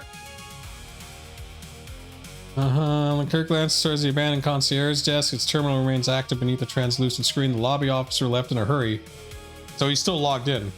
And a building management window is still open. The security men outside are trying to get Tonus away from the entrance. I'm leaving voluntarily, Tonus shouts, under protest and because your architecture is spiritually hostile. Kirk positions himself between Ultranova and the lobby doors. Ultranova steps behind the concierge desk, lowers the private screen, works through the terminal's residence and vehicle arrival interface. System is local, corporate, and badly configured for clerk abandoning. Okay, so, and I rolled a success on that, so we can figure that out. The resident list does not show Adrian Voss. The garage arrival record does. The sedan was admitted under a temporary executive residence authorization issued to Perseus Medical Consulting.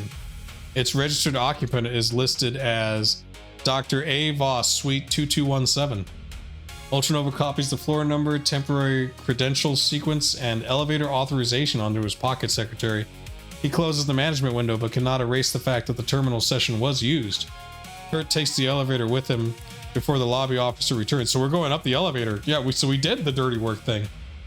22nd floor, 8:24 p.m. The elevator opens onto a dark carpet and indirect amber lighting. There are no apartment numbers visible from the lift, only directional plaques and a camera mounted above the elevator doors. The copied temporary authorization gets them to the floor. It does not open any residence. They move east, passing executive apartments with thick doors and recessed delivery cabinets. Kurt checks the sequence as they go. 2213, 2215, 2217. Boss Suite sits near the end of the corridor, opposite a fire stairwell and several meters from a service alcove. The door has a peephole, an electronic lock, and second mechanical deadbolt. A small light above the frame indicates an active internal security system. Okay, so he's got security and shit. No sound comes through the door. Kurt and Ultranova step into the service alcove before the corridor camera can hold them in one place for too long. Kurt studies the lock without touching it. Found him. Electronic lock, physical backup, alarm system. No way to know whether he's alone without getting closer. Ultranova's radio murmurs softly, never Karka's voice. Tonus is clear of the building. Security is still outside. So technically, we don't know who Tonus is. So Never Karka would probably say, a hobo is clear of the building. Security is still outside, watching him explain property law. Maria and the car are secure. Kurt looks towards Suite 2217. We have the address. Anything more means leaving something behind or risking that door. And then I did the, I retcon that. Continuity correction accepted. The party does not know Tonus and cannot identify him by name. To them, he is simply a loud, disheveled stranger being removed from Crown Meridian while arguing about his rights and telling a joke. So, okay, so that retconned that. Nevercock and Maria are both wearing their Matrix sunglasses throughout surveillance operation. So that's good too. So we got the low profile disguise for Maria. So our faces are at least slightly obscured. I'll have NC ask Maria since he's in the car.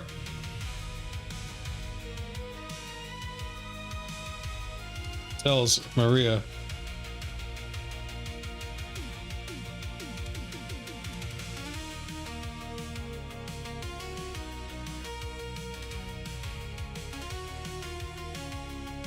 And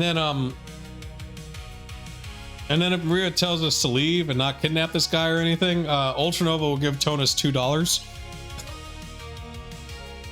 in reference to the dirty work scene. Here's your $2. I didn't think it was that bad until I arrived at my daughter's birthday and I was home. Like, oh, that's great. Here's your $2. Alright, Never Conquer lowers the radio and turns slightly toward Maria. They found his apartment, 22nd floor, suite 2217. You want us to get moving? Maria looks up at the tower, then toward the lobby where security is finally driving the loud stranger away from the entrance. Yes, we came for information, we got it. I don't want them caught inside because we got greedy. Never Conquer keys the radio. Ultranova, Kurt, client says pull out, clean and quiet, we're ready. Upstairs, Kurt nods towards the fire stairwell rather than the elevator. Lobby's going to have its eyes back any second. Ultranova and Kurt leave suite 2217 untouched. Take the stairs down several floors before crossing to a different elevator bank. They exit through the parking garage pedestrian door, merging with the two residents returning from dinner. No guards stop them. By the time building security returns fully to the concierge desk, the Americar is already moving away from the Crown Meridian. Maria watches the tower diminish through the rear window. We have his name, his apartment, his cover company, his clinic, and his routine, she says. Next time, we don't have to improvise. Are we gonna fucking pretend to be him? Okay, let's see now. As Ultranova leaves, he gives Tonus, it says,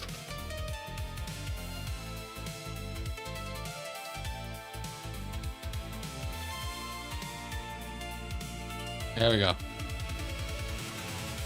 I guess we just go back to the motel. And then depending on what Maria wants us to do, I can introduce Tonus again. He could just be the random homeless guy that shows up every now and then. Until combat happens.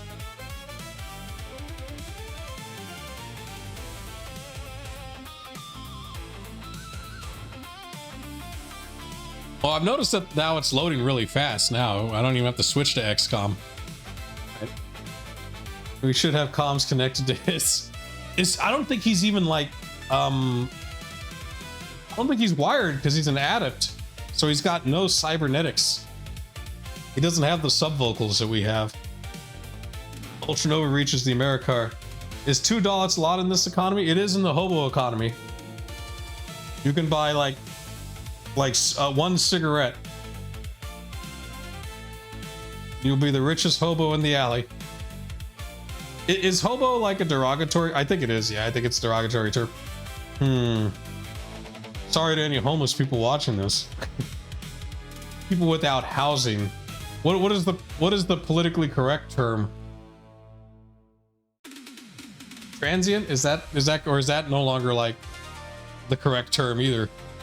Oh well. Ultranova reaches the Americar and finds a loud stranger still on the sidewalk, reorganizing the contents of his pockets while Crown Meridian guards. No, it's a specific type of homeless. Oh, okay. It's their own term. Oh, okay. Hobos travel. Right, the hobo line.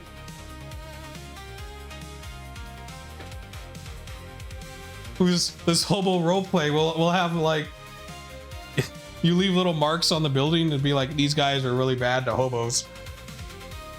A hobo, I think, is someone who rides trains around. That is the old school way it was, right?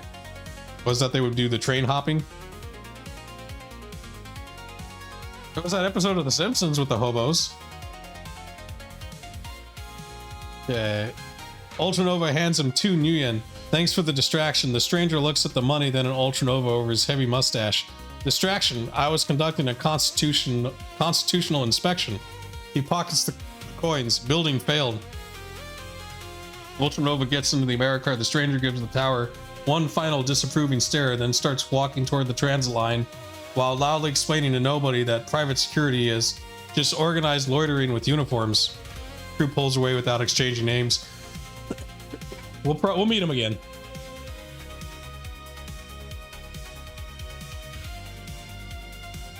Hobo towns. I think they were known as shanty towns. You see them in Grand Theft Auto 5 as well. They still exist to this day. There was a lot in Austin. Like there was a bunch like under a lot of, they're usually under a highway too, which makes sense, like an underpass. Okay, so the party head to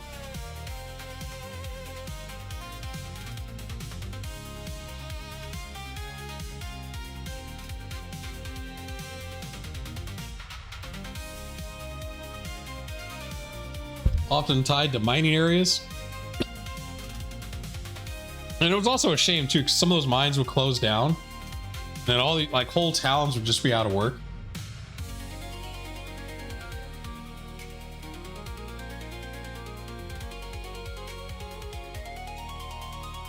So Maria just had surgery. She had an implant in her, and we had to take the implant out.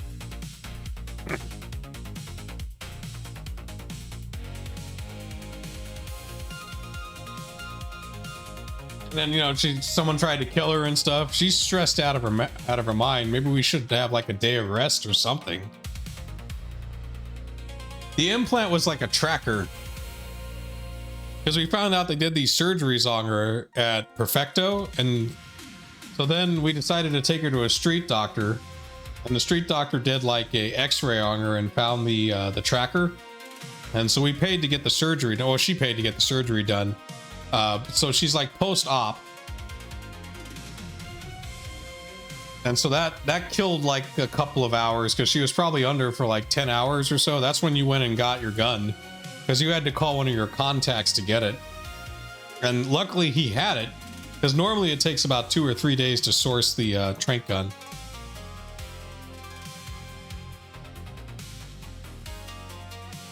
Wow, that was only a minute. Ultranova does not drive directly back. He crosses the interstate twice, stops beneath harsh lights on an all-night grocery store, and uses the Americar's mirrors while Kurt checks passing vehicles against the sedan photographs. Nothing they can identify remains behind them through the final turns in the shoreline. You know what? I want a picture of something.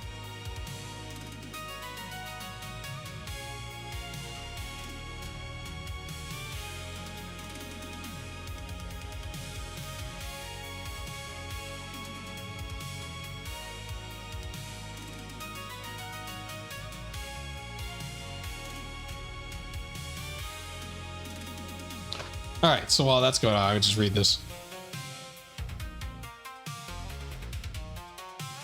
We need a van someday. You know, Ball Busting Babe took her van away. Now we're just in the car. I don't know what the fuck Maria wants us to do. She's all like, I want you to follow these people around and do nothing. I'm like, okay, I mean, if that's what you want, lady. I mean,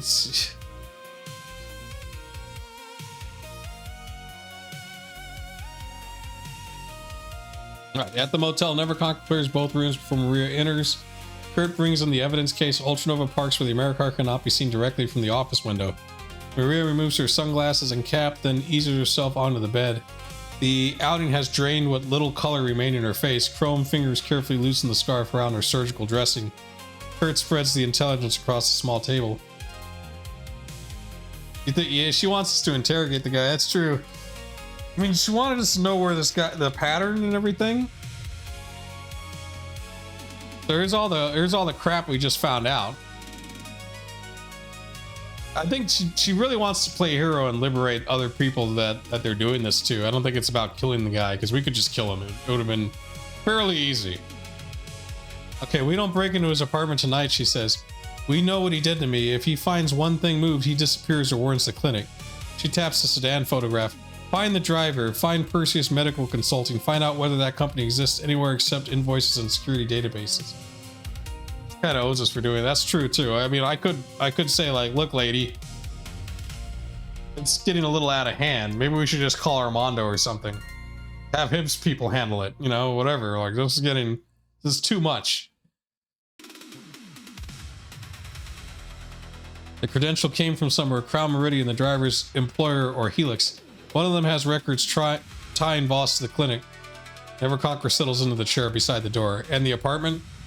We watch it until we know his routine. When we take Voss, it happens somewhere without patients, cameras, and a building full of private security. Maria looks at Ultranova. I still want someone inside Helix, a staff member who can tell us who is underground and where they're being held, but we don't grab some frightened nurse and threaten their family. We find somebody who already knows the place is wrong, or somebody Voss has given a reason to hate him. How do you propose we do that, Maria? Are we just gonna go asking every fucker in the hospital? Kurt looks toward Ultranova's offline station. I can start working the plate and Perseus through contacts. You can examine the credentials data and public matrix footprint without touching Helix itself. Maria lies back against the pillows, or everyone sleeps before exhaustion starts making their decisions for us. She might know a bunch of them personally. You think so? Like some of the nurses? I guess we could ask her. She looks between the three runners. We have Voss's home, we have his cover company, we have the clinic's weak points. That's progress. For Gay's Hardens. Now we turn it into a way inside. Well, now that we don't have to worry about Max, we can start thinking about rest. Oh shit, look, see, this is me giving Tonus some money.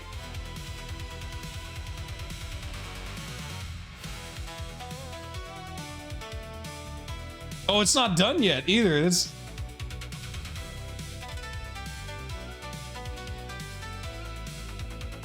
there you go, man.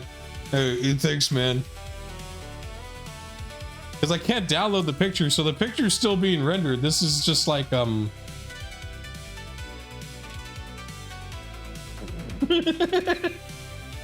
security is watching.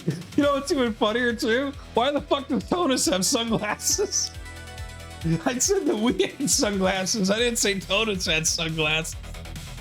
He's like, I just got him because you got him, man. I just wanted to be part of the team. Hey, there you go, bro. It's fine. It's cool. Ron Cyrus. Okay, there you go. That makes more sense. He doesn't have sunglasses. Perfect. Fucking chef's kiss. Mwah. Look, we got. Yeah, he's like, should I give him sunglasses? You know what? No, I won't, because he doesn't. Okay, let's look at this one. Okay.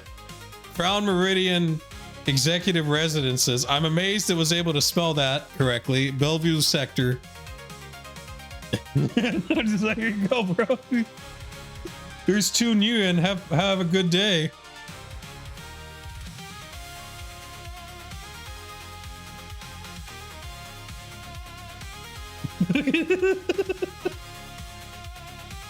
Oh goodness. Okay. All right. Back to the game. I'm gonna put Ultranova thinks Maria needs to get some rest, and we need to contact. What the fuck's that dude's name? I'm gonna call him Armando. I don't care anymore.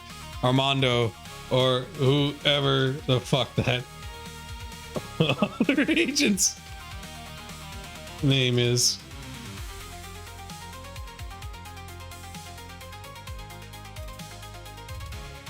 It's Armando. Okay, all right.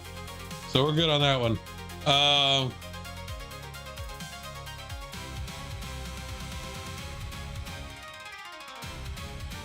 You think Armando's in on the conspiracy though?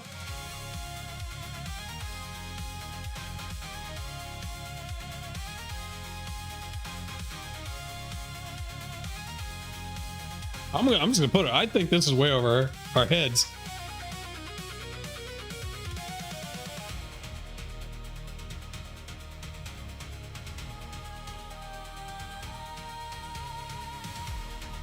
I'm just gonna flat out say it. Like, we got to be paying a lot more if we're gonna be fucking going into like some kind of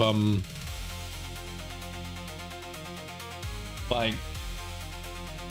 And since we saved her and arranged them in the community, we're implied a nice bonus. That's true too. I want more money from Maria too, because this is getting ridiculous.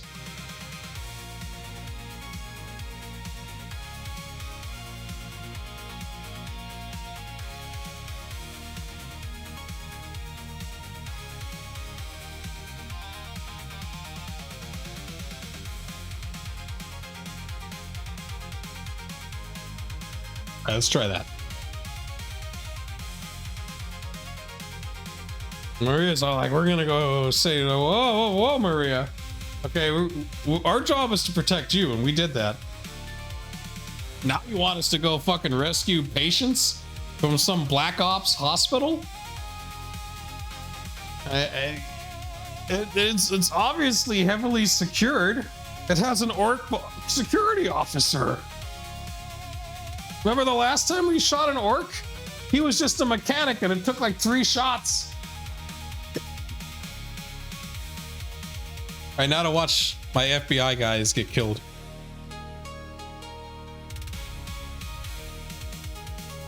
All right. Okay, so the zombie's right there, right? So I should have enough to kneel and do an aim shot. That's 93 accuracy. Okay, it hit him. Did not kill him. Mechanics are just that tough. Do I have enough for another one? Oh shit, he has enough for another aim shot. Hold on. Shoot him again. Damn it.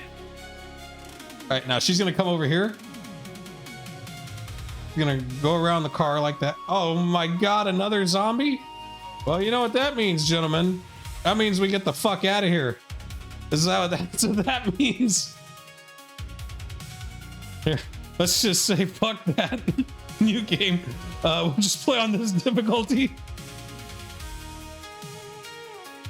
I'm like, there's only 2 of us, and we shot that guy 3 times with the shotgun, and he didn't die.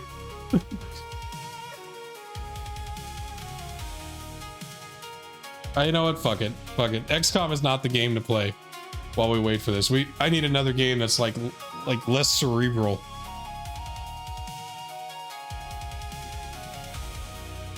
I gotta try to find one that's like I can alt tab out of.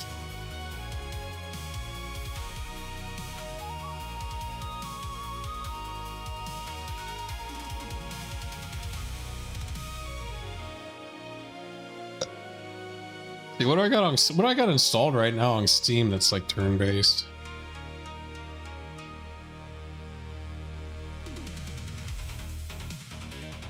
Oh, the thing loaded. All right, here we go. Ultranova looks at the photographs and copy credentials spread across the motel table. Maria, you need sleep. He points at Voss's face. This stopped being a 5-day bodyguard job a long time ago. Max still owes us $5 grand each. Not really, he paid us a bunch. And that doesn't cover breaking into clinics, hunting corporate doctors, or pulling people out of the underground ward. Maria does not argue. Ultranova continues. We also need to call Armando Hernandez, or whatever the fuck your other agent's name is, and let him know you're alive. He said he'd pay for getting into contact with you, so either he pays more for this, or you do. We're way over our heads, and we're not financing somebody else's war ourselves. Armando Hernandez, Maria says, former manager. She studies Ultranova for a moment, then nods. You're right. Her chrome fingers gather the photographs into a neat stack. Max's original contract was $5,000 each for 5 days of protection. He still owes that money. Nothing he signed tonight erased it. She steps to Helix photographs. This is another job. I won't ask you to infiltrate Helix, abduct Voss, rescue prisoners, and fight whoever owns the place under the old agreement. Maria takes a drink of water. Armando offered to pay for proof that I was alive and for contact with me. Make him honor that. But he gets no location, no control over my career, no evidence, and no agreement that I go back to him. He looks directly at Ultranova. If he wants you to keep working after the contact, he negotiates a separate contract with you. If he refuses, I negotiate with you myself once I have confirmed access to my accounts. Neverconquer gives a slow nod. That's a client talking, Kurt adds. And no more operating expenses without somebody putting money behind them. Maria reaches for her sunglasses, then stops. Call Armando through Luce. Voice only. I'll tell him I'm alive and free, then I'll sleep. Alright, Ultranova uses the same layered public line route Luce, as before. Luce Vega answers, recognizes the authentication phrase, and forwards the call without asking where they are. Armando comes on almost immediately. Ultranova, do you have proof? Maria leans towards the isolated microphone. Hello, Armando. Silence. When Armando speaks again, the professional manager's voice is gone. Maria! I'm alive. Max has released his claims. I'm a free agent, and I'm not telling you where I am. I don't care. Are you hurt? Yes, I'm safe for tonight. Armando exhales sharply. Let me help you. You can start by paying the runners. You told them you would pay for contact with me. I did, Armando says. I stand by it. Ultranova takes the microphone. This contract doesn't buy you her location, her evidence, or her contract. And anything beyond proving she's alive is a new job. Understood. Armando's voice firms. Tell me what you're charging for the contact, then tell me what it would cost for you to keep her alive while we work out what comes next. Maria cuts in. No strings, Armando. No strings, he says. Put it in writing. Ultranova ends the call before the route remains open any longer than necessary. Maria lies back against the pillows. He heard me. Now make him pay before we give him anything else. All right, so that took about 12 minutes. Confirmed. Hey, how are we gonna pay when we hung up on him?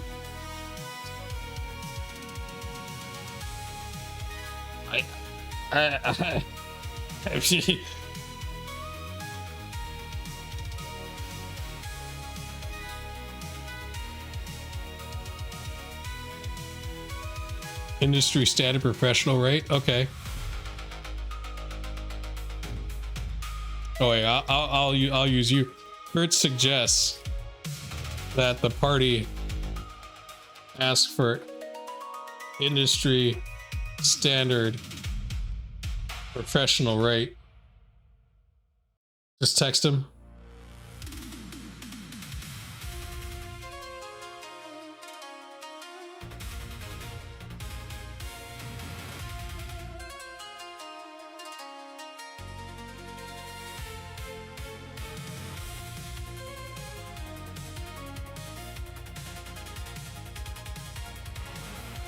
There we go.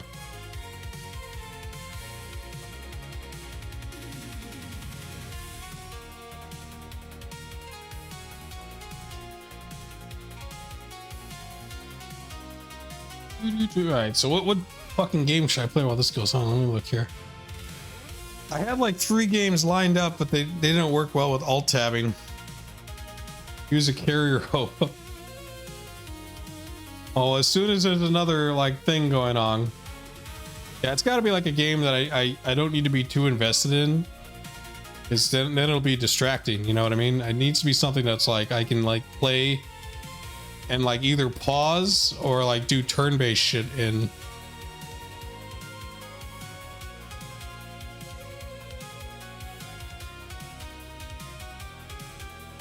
And ideally I can alt tab in and out of and minimalize without the game crashing or not working, which is kind of funny how there's not a lot of games that do that. What's the game where you shoot arrows at orcs across the shoreline? Oh, Might and Magic. I kind of want to just do that as like its own thing. That way I could like upload that to YouTube. I want to pick something that's like, you know, either I'll never stream. That's why I'm not doing the other Shadowrun. I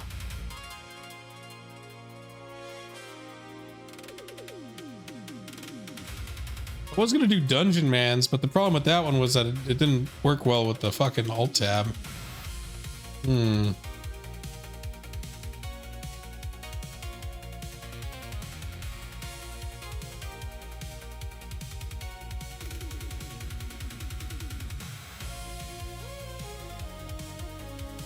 Marbles,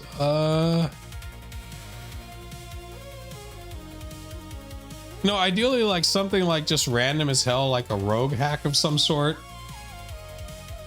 Something that has no like plot. I guess I could reinstall City Skylines. That's kind of a risk, but if I reinstall it and it also has the stupid alt tab problems I was experiencing. You know what? I'm gonna try Dungeon Mans out again. Because it did work. It was just kind of finicky, but fucking better than nothing, right? Okay, hold on. Where's my mouse? What the hell? No.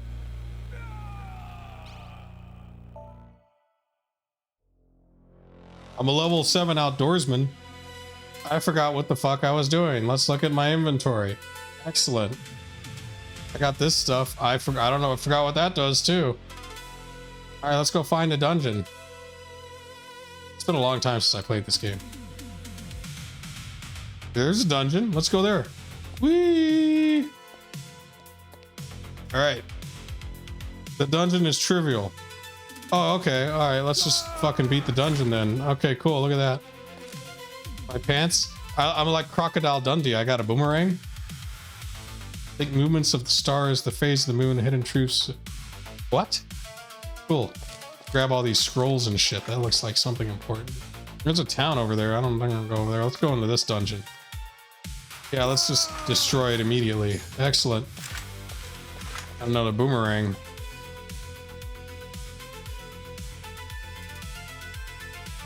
Southeast. All right, I'll head southeast then. Jeez. I see you played Knifey Spoony before. What's up, Sock? Oh shit, here's the thing. A Spoony Bard I am. Oh, dang it. It keeps telling me about there's something in the southeast. Let me look at the map. Oh shit, I gotta go all the way around there. Alright, hold on. Wow, I just fucking go all the way around. Oh, this might be bad. Yeah. I wish it would stop telling me that. Can I just walk around this shit? Yeah, okay. So it's like southeast, huh? So like over here. Yeah, I'm going there. Is it this? Finally, the signs make sense. You see it now, a lost place of power hidden. Okay. There's a tower here too. What is this thing? Oh my god, look, I have a chicken. Didn't expect that, did you? Oh, what will happen here? Well, let's go back to the... Oh, the RPG is still loading. Okay, so we're going back to Dungeon Man then. Ah! Did Dungeon Man crash? Why? Why can't I just minimalize shit? Why is... It's 2026 for fuck's sake.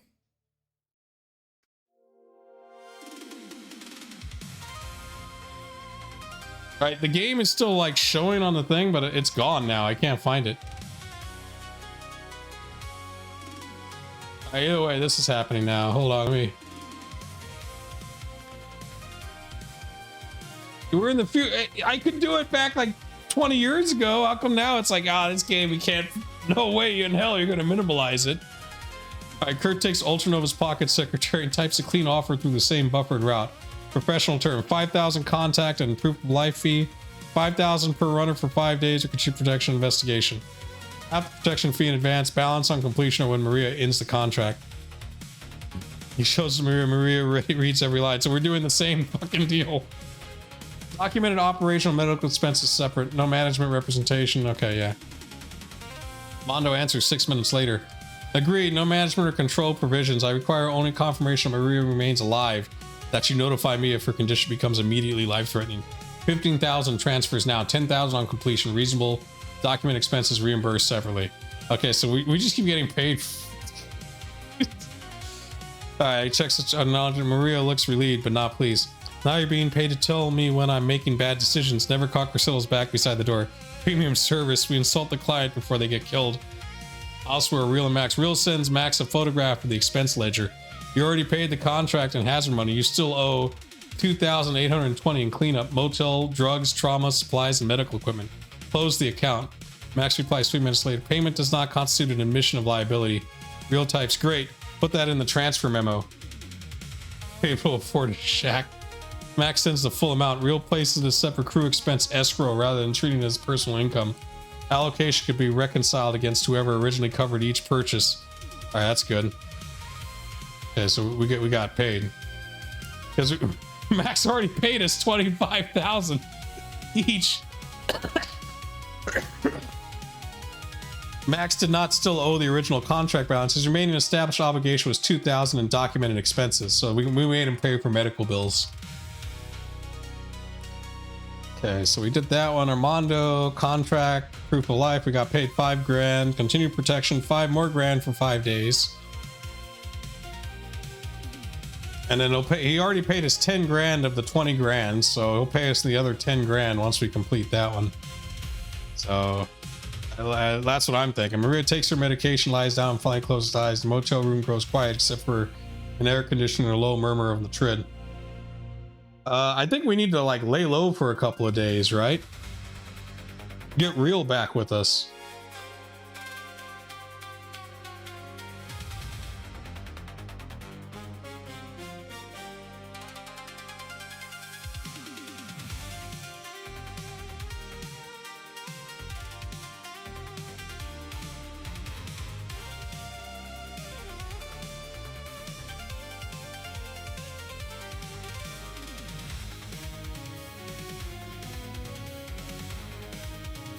Yeah, just lay low, pig out, just get pizza. Oh, okay, Real picks up pizza and booze. Like 2 days, you think?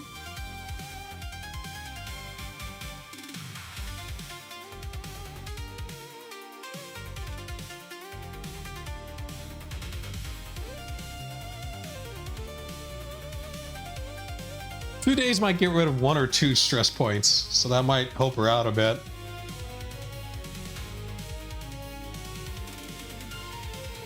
Yeah, it sucks. Dungeon Man would have been the perfect game to play, to alt tab around. Whatever reduces stress stats to stable. I mean, her stress stats are really high. She's gonna need like therapy. She's gonna need like a month or so of actual relaxation. But we can at least lower it a little bit. Couldn't play Battle Sector, which sucks. 1 week at least. That might be too long though, because the other problem is eventually Maria has a career, right? Can you run it in a borderless window mode? I tried to do that, but my mouse couldn't like, it was weird. It's like my mouse couldn't be stuck in the window. And so like, I'd have to like basically put my mouse out the window and then I'd click shit outside of the window and then it would like click on that, so.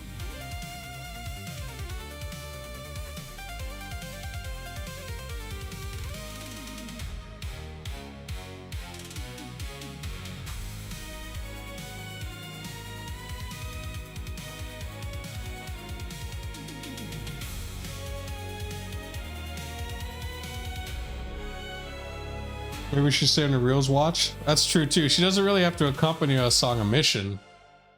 She can just stay like in the motel with Real guarding her. Because no one knows about the motel. Like, the safe house could be compromised because she had a tracker on her. And then Real's apartment is probably compromised because Max was in there. But as far as I know, no one's tailed us back to the motel. The motel should be safe.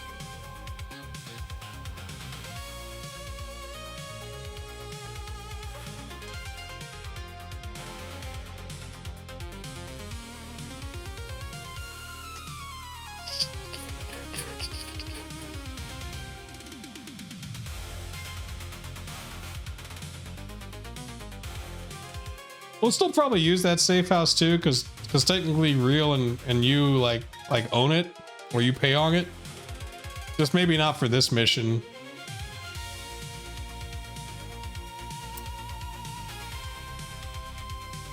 And I got this one Warhammer game for free, Gladius Relics of War.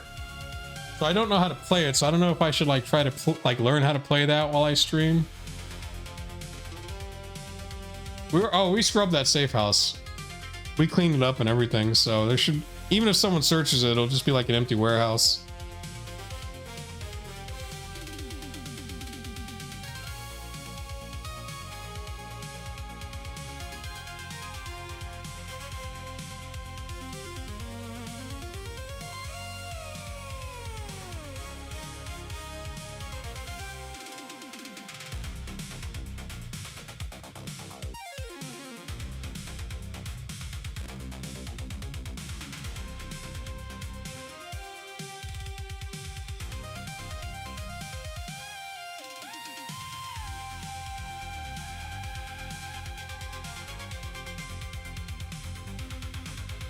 I'm gonna see if I can like launch this game and alt tab in and out of it. So you might hear some weird music overlapping until I get to like mute the music.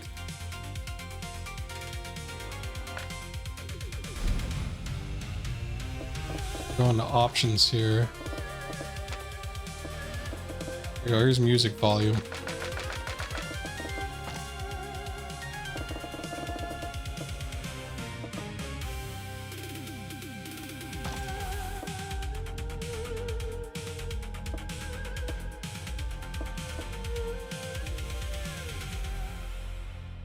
All right, let's see if this game, can I alt tab in and out of it? Okay, let's play as an officer. Let's make our own officer. Can we do that? Holy crap, that's a lot of characters. How do I make my own dude? Edit history and create. I turned off the music. What the fuck? That music. Oh, that's movie volume. Hold on. BGM. There it is. Okay, there we go. All right. Edit. Edit historical. How do I make my own? Create original. Create original. Can I change the way he looks? Oh, upload it. Are there any? Oh, I could just take a picture of me, huh? And then like have AI make me look like it's done in this artwork, and then I could have a picture. These are all chicks. These are historical. Do I want to play? I don't know if I want to be like a clone of another dude. What is special? Oh yeah, I could play as Zhou Liang.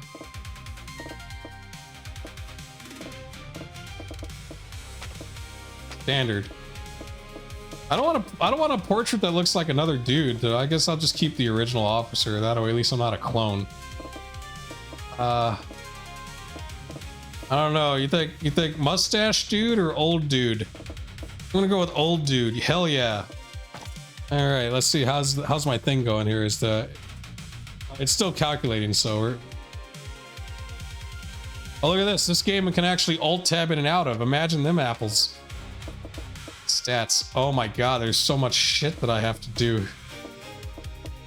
Traits. What? Can we randomize this shit? Auto mail. Is that the? Okay. Oh, okay.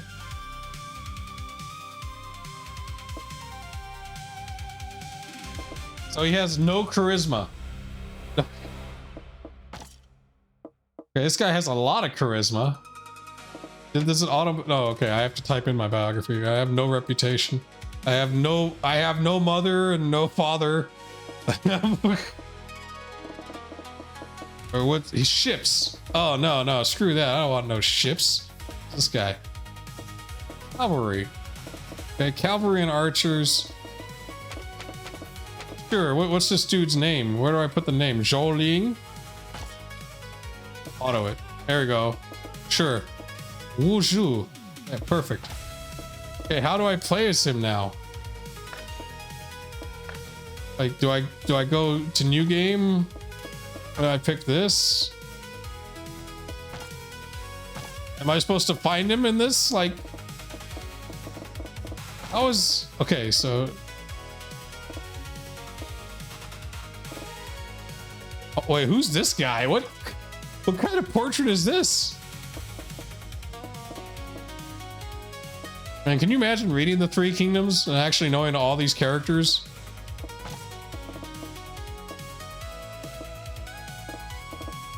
They all have like unique portraits. That's kind of nice. Maybe I should just play as a historical guy. But I want to play as like a low-level officer. I don't want to play as like a leader. This game might be too complex. I might have to figure out how to play it, even though I've already played it because I have a save game. See, what was I doing? I made a custom character. Cool. It's been like forever since I played this game. I have no idea what I'm doing. Yeah, let's end the strategy proposal. Sure. Scripted some recruits. That's pretty rad. Oh. Says that they want to offer collude with Pyongyang. What are your thoughts? Oh, I suspect I would fail. Support? Sure, yeah, let's support it. Oh, it failed. Shit, I should have listened to myself. Fuck, I'm stupid. Is marching on Schwartz. Cool. Okay, yeah, march in there. Damn, he lost immediately.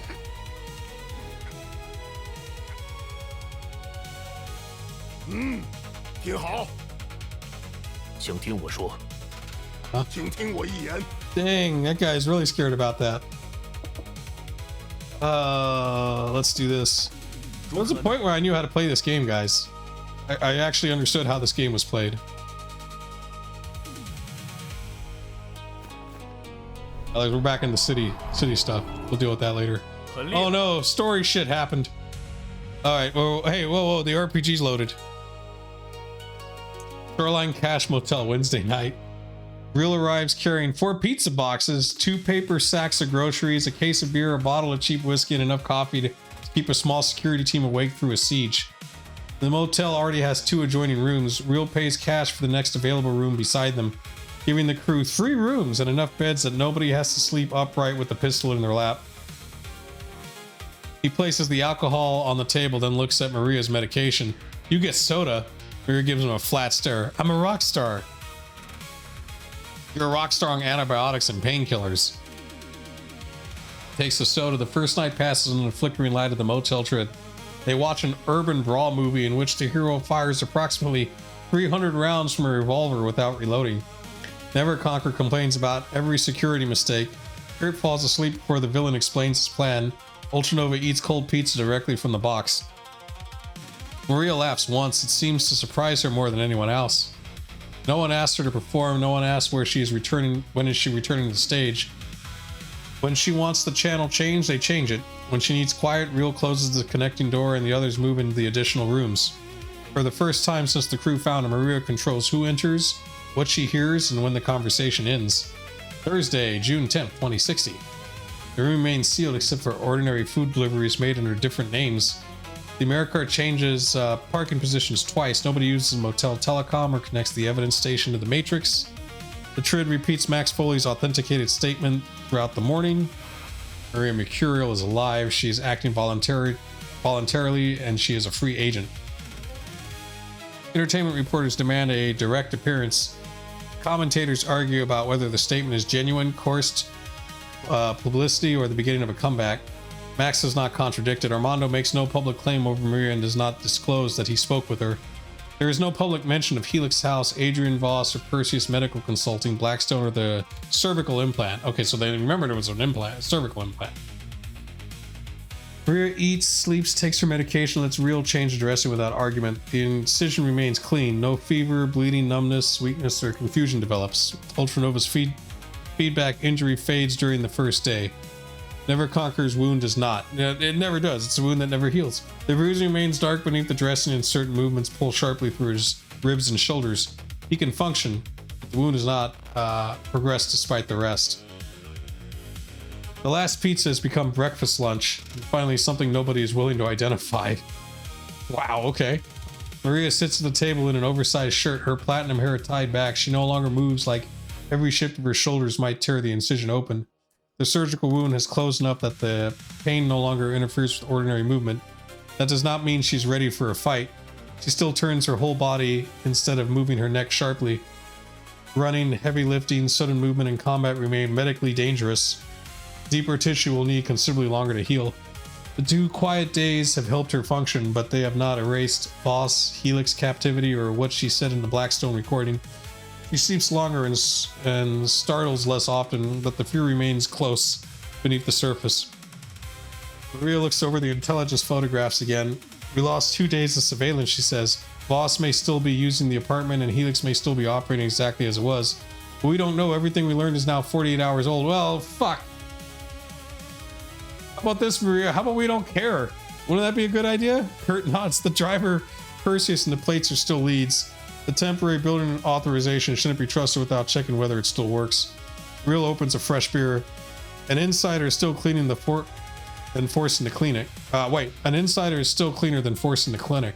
Boss outside the clinic is still cleaner than taking him inside it. Neverconquer shifts carefully in his chair.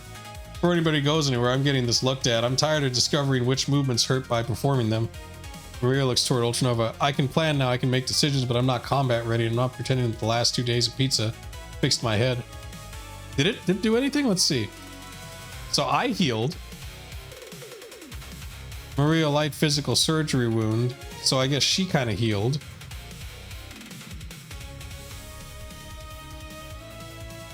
Neverconquer didn't roll his heal though. That's why he didn't heal. It had nothing to do with the time. He just missed the roll. Even though he has a body of 5, you think he would have got that, but he rolled nothing but 1s and 2s.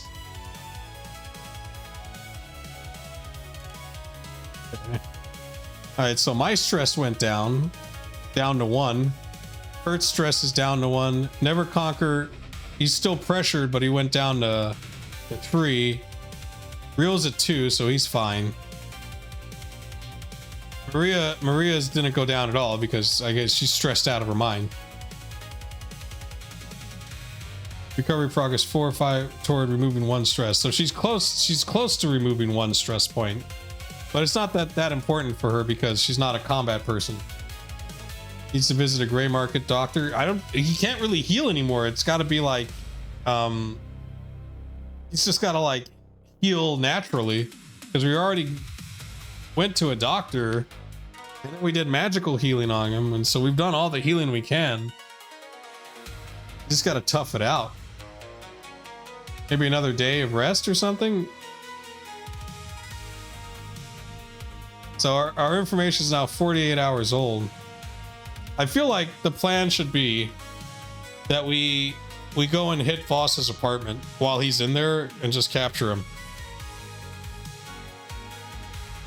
But I might have to do that possibly next stream because it's almost 2 in the morning and I don't want to stay up too late. Like ideally I should only do this until like 2 in the morning. Let's see what this guy wanted though. Oh, you're lucky. Oh, too generous. Oh, okay. Good. Look, this. Oh my God. Raising a child. What will you do in Lonande? I'll go play in the garden. This game is nuts. Like it has like, this game has like no real interface, but it's like all just like me just going to all these places and talking to people. And making relationships. This whole game is just about relationships. It's like a fucking dating game, but with generals. It's actually pretty neat. I just forgot how to play it. Oh wait, no, I want to exit the game. At one point I understood how it was played, but now it's like, you're looking at it like, oh my God, that's too much. But yeah, I'll save the game. In fact, I'll do that right now. Play in the garden. Update the Bible and use its update and save procedures. We need world state. Shit. What else? NPC memories. Character sheets. There's like a 4th thing I always say when I save the game.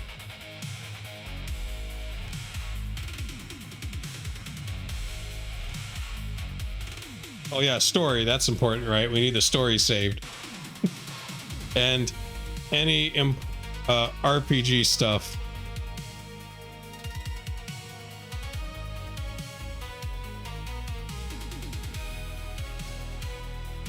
All right. And so what I do is after I save, it creates a little zip file. Then I put that in the projects folder, right? And dollars possessed. Oh, it'll do that with the character sheets. We'll save all the money.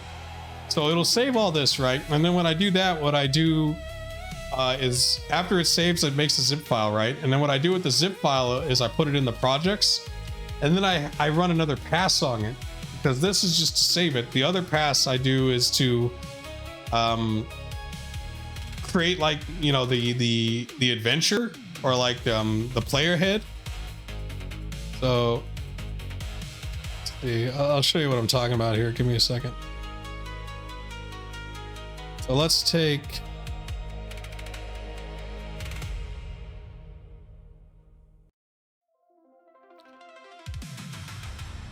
so if we look, so you see how there's all this like session prep and stuff for Earth Dawn. So what I'll do is after I save one, I'll do like a thing where I update it and I tell it all this, right? And it takes about 20 minutes to do, and then it creates another zip file. And what it does with that zip file is it actually builds the next couple of scenes and the rest of the adventure so that it loads faster.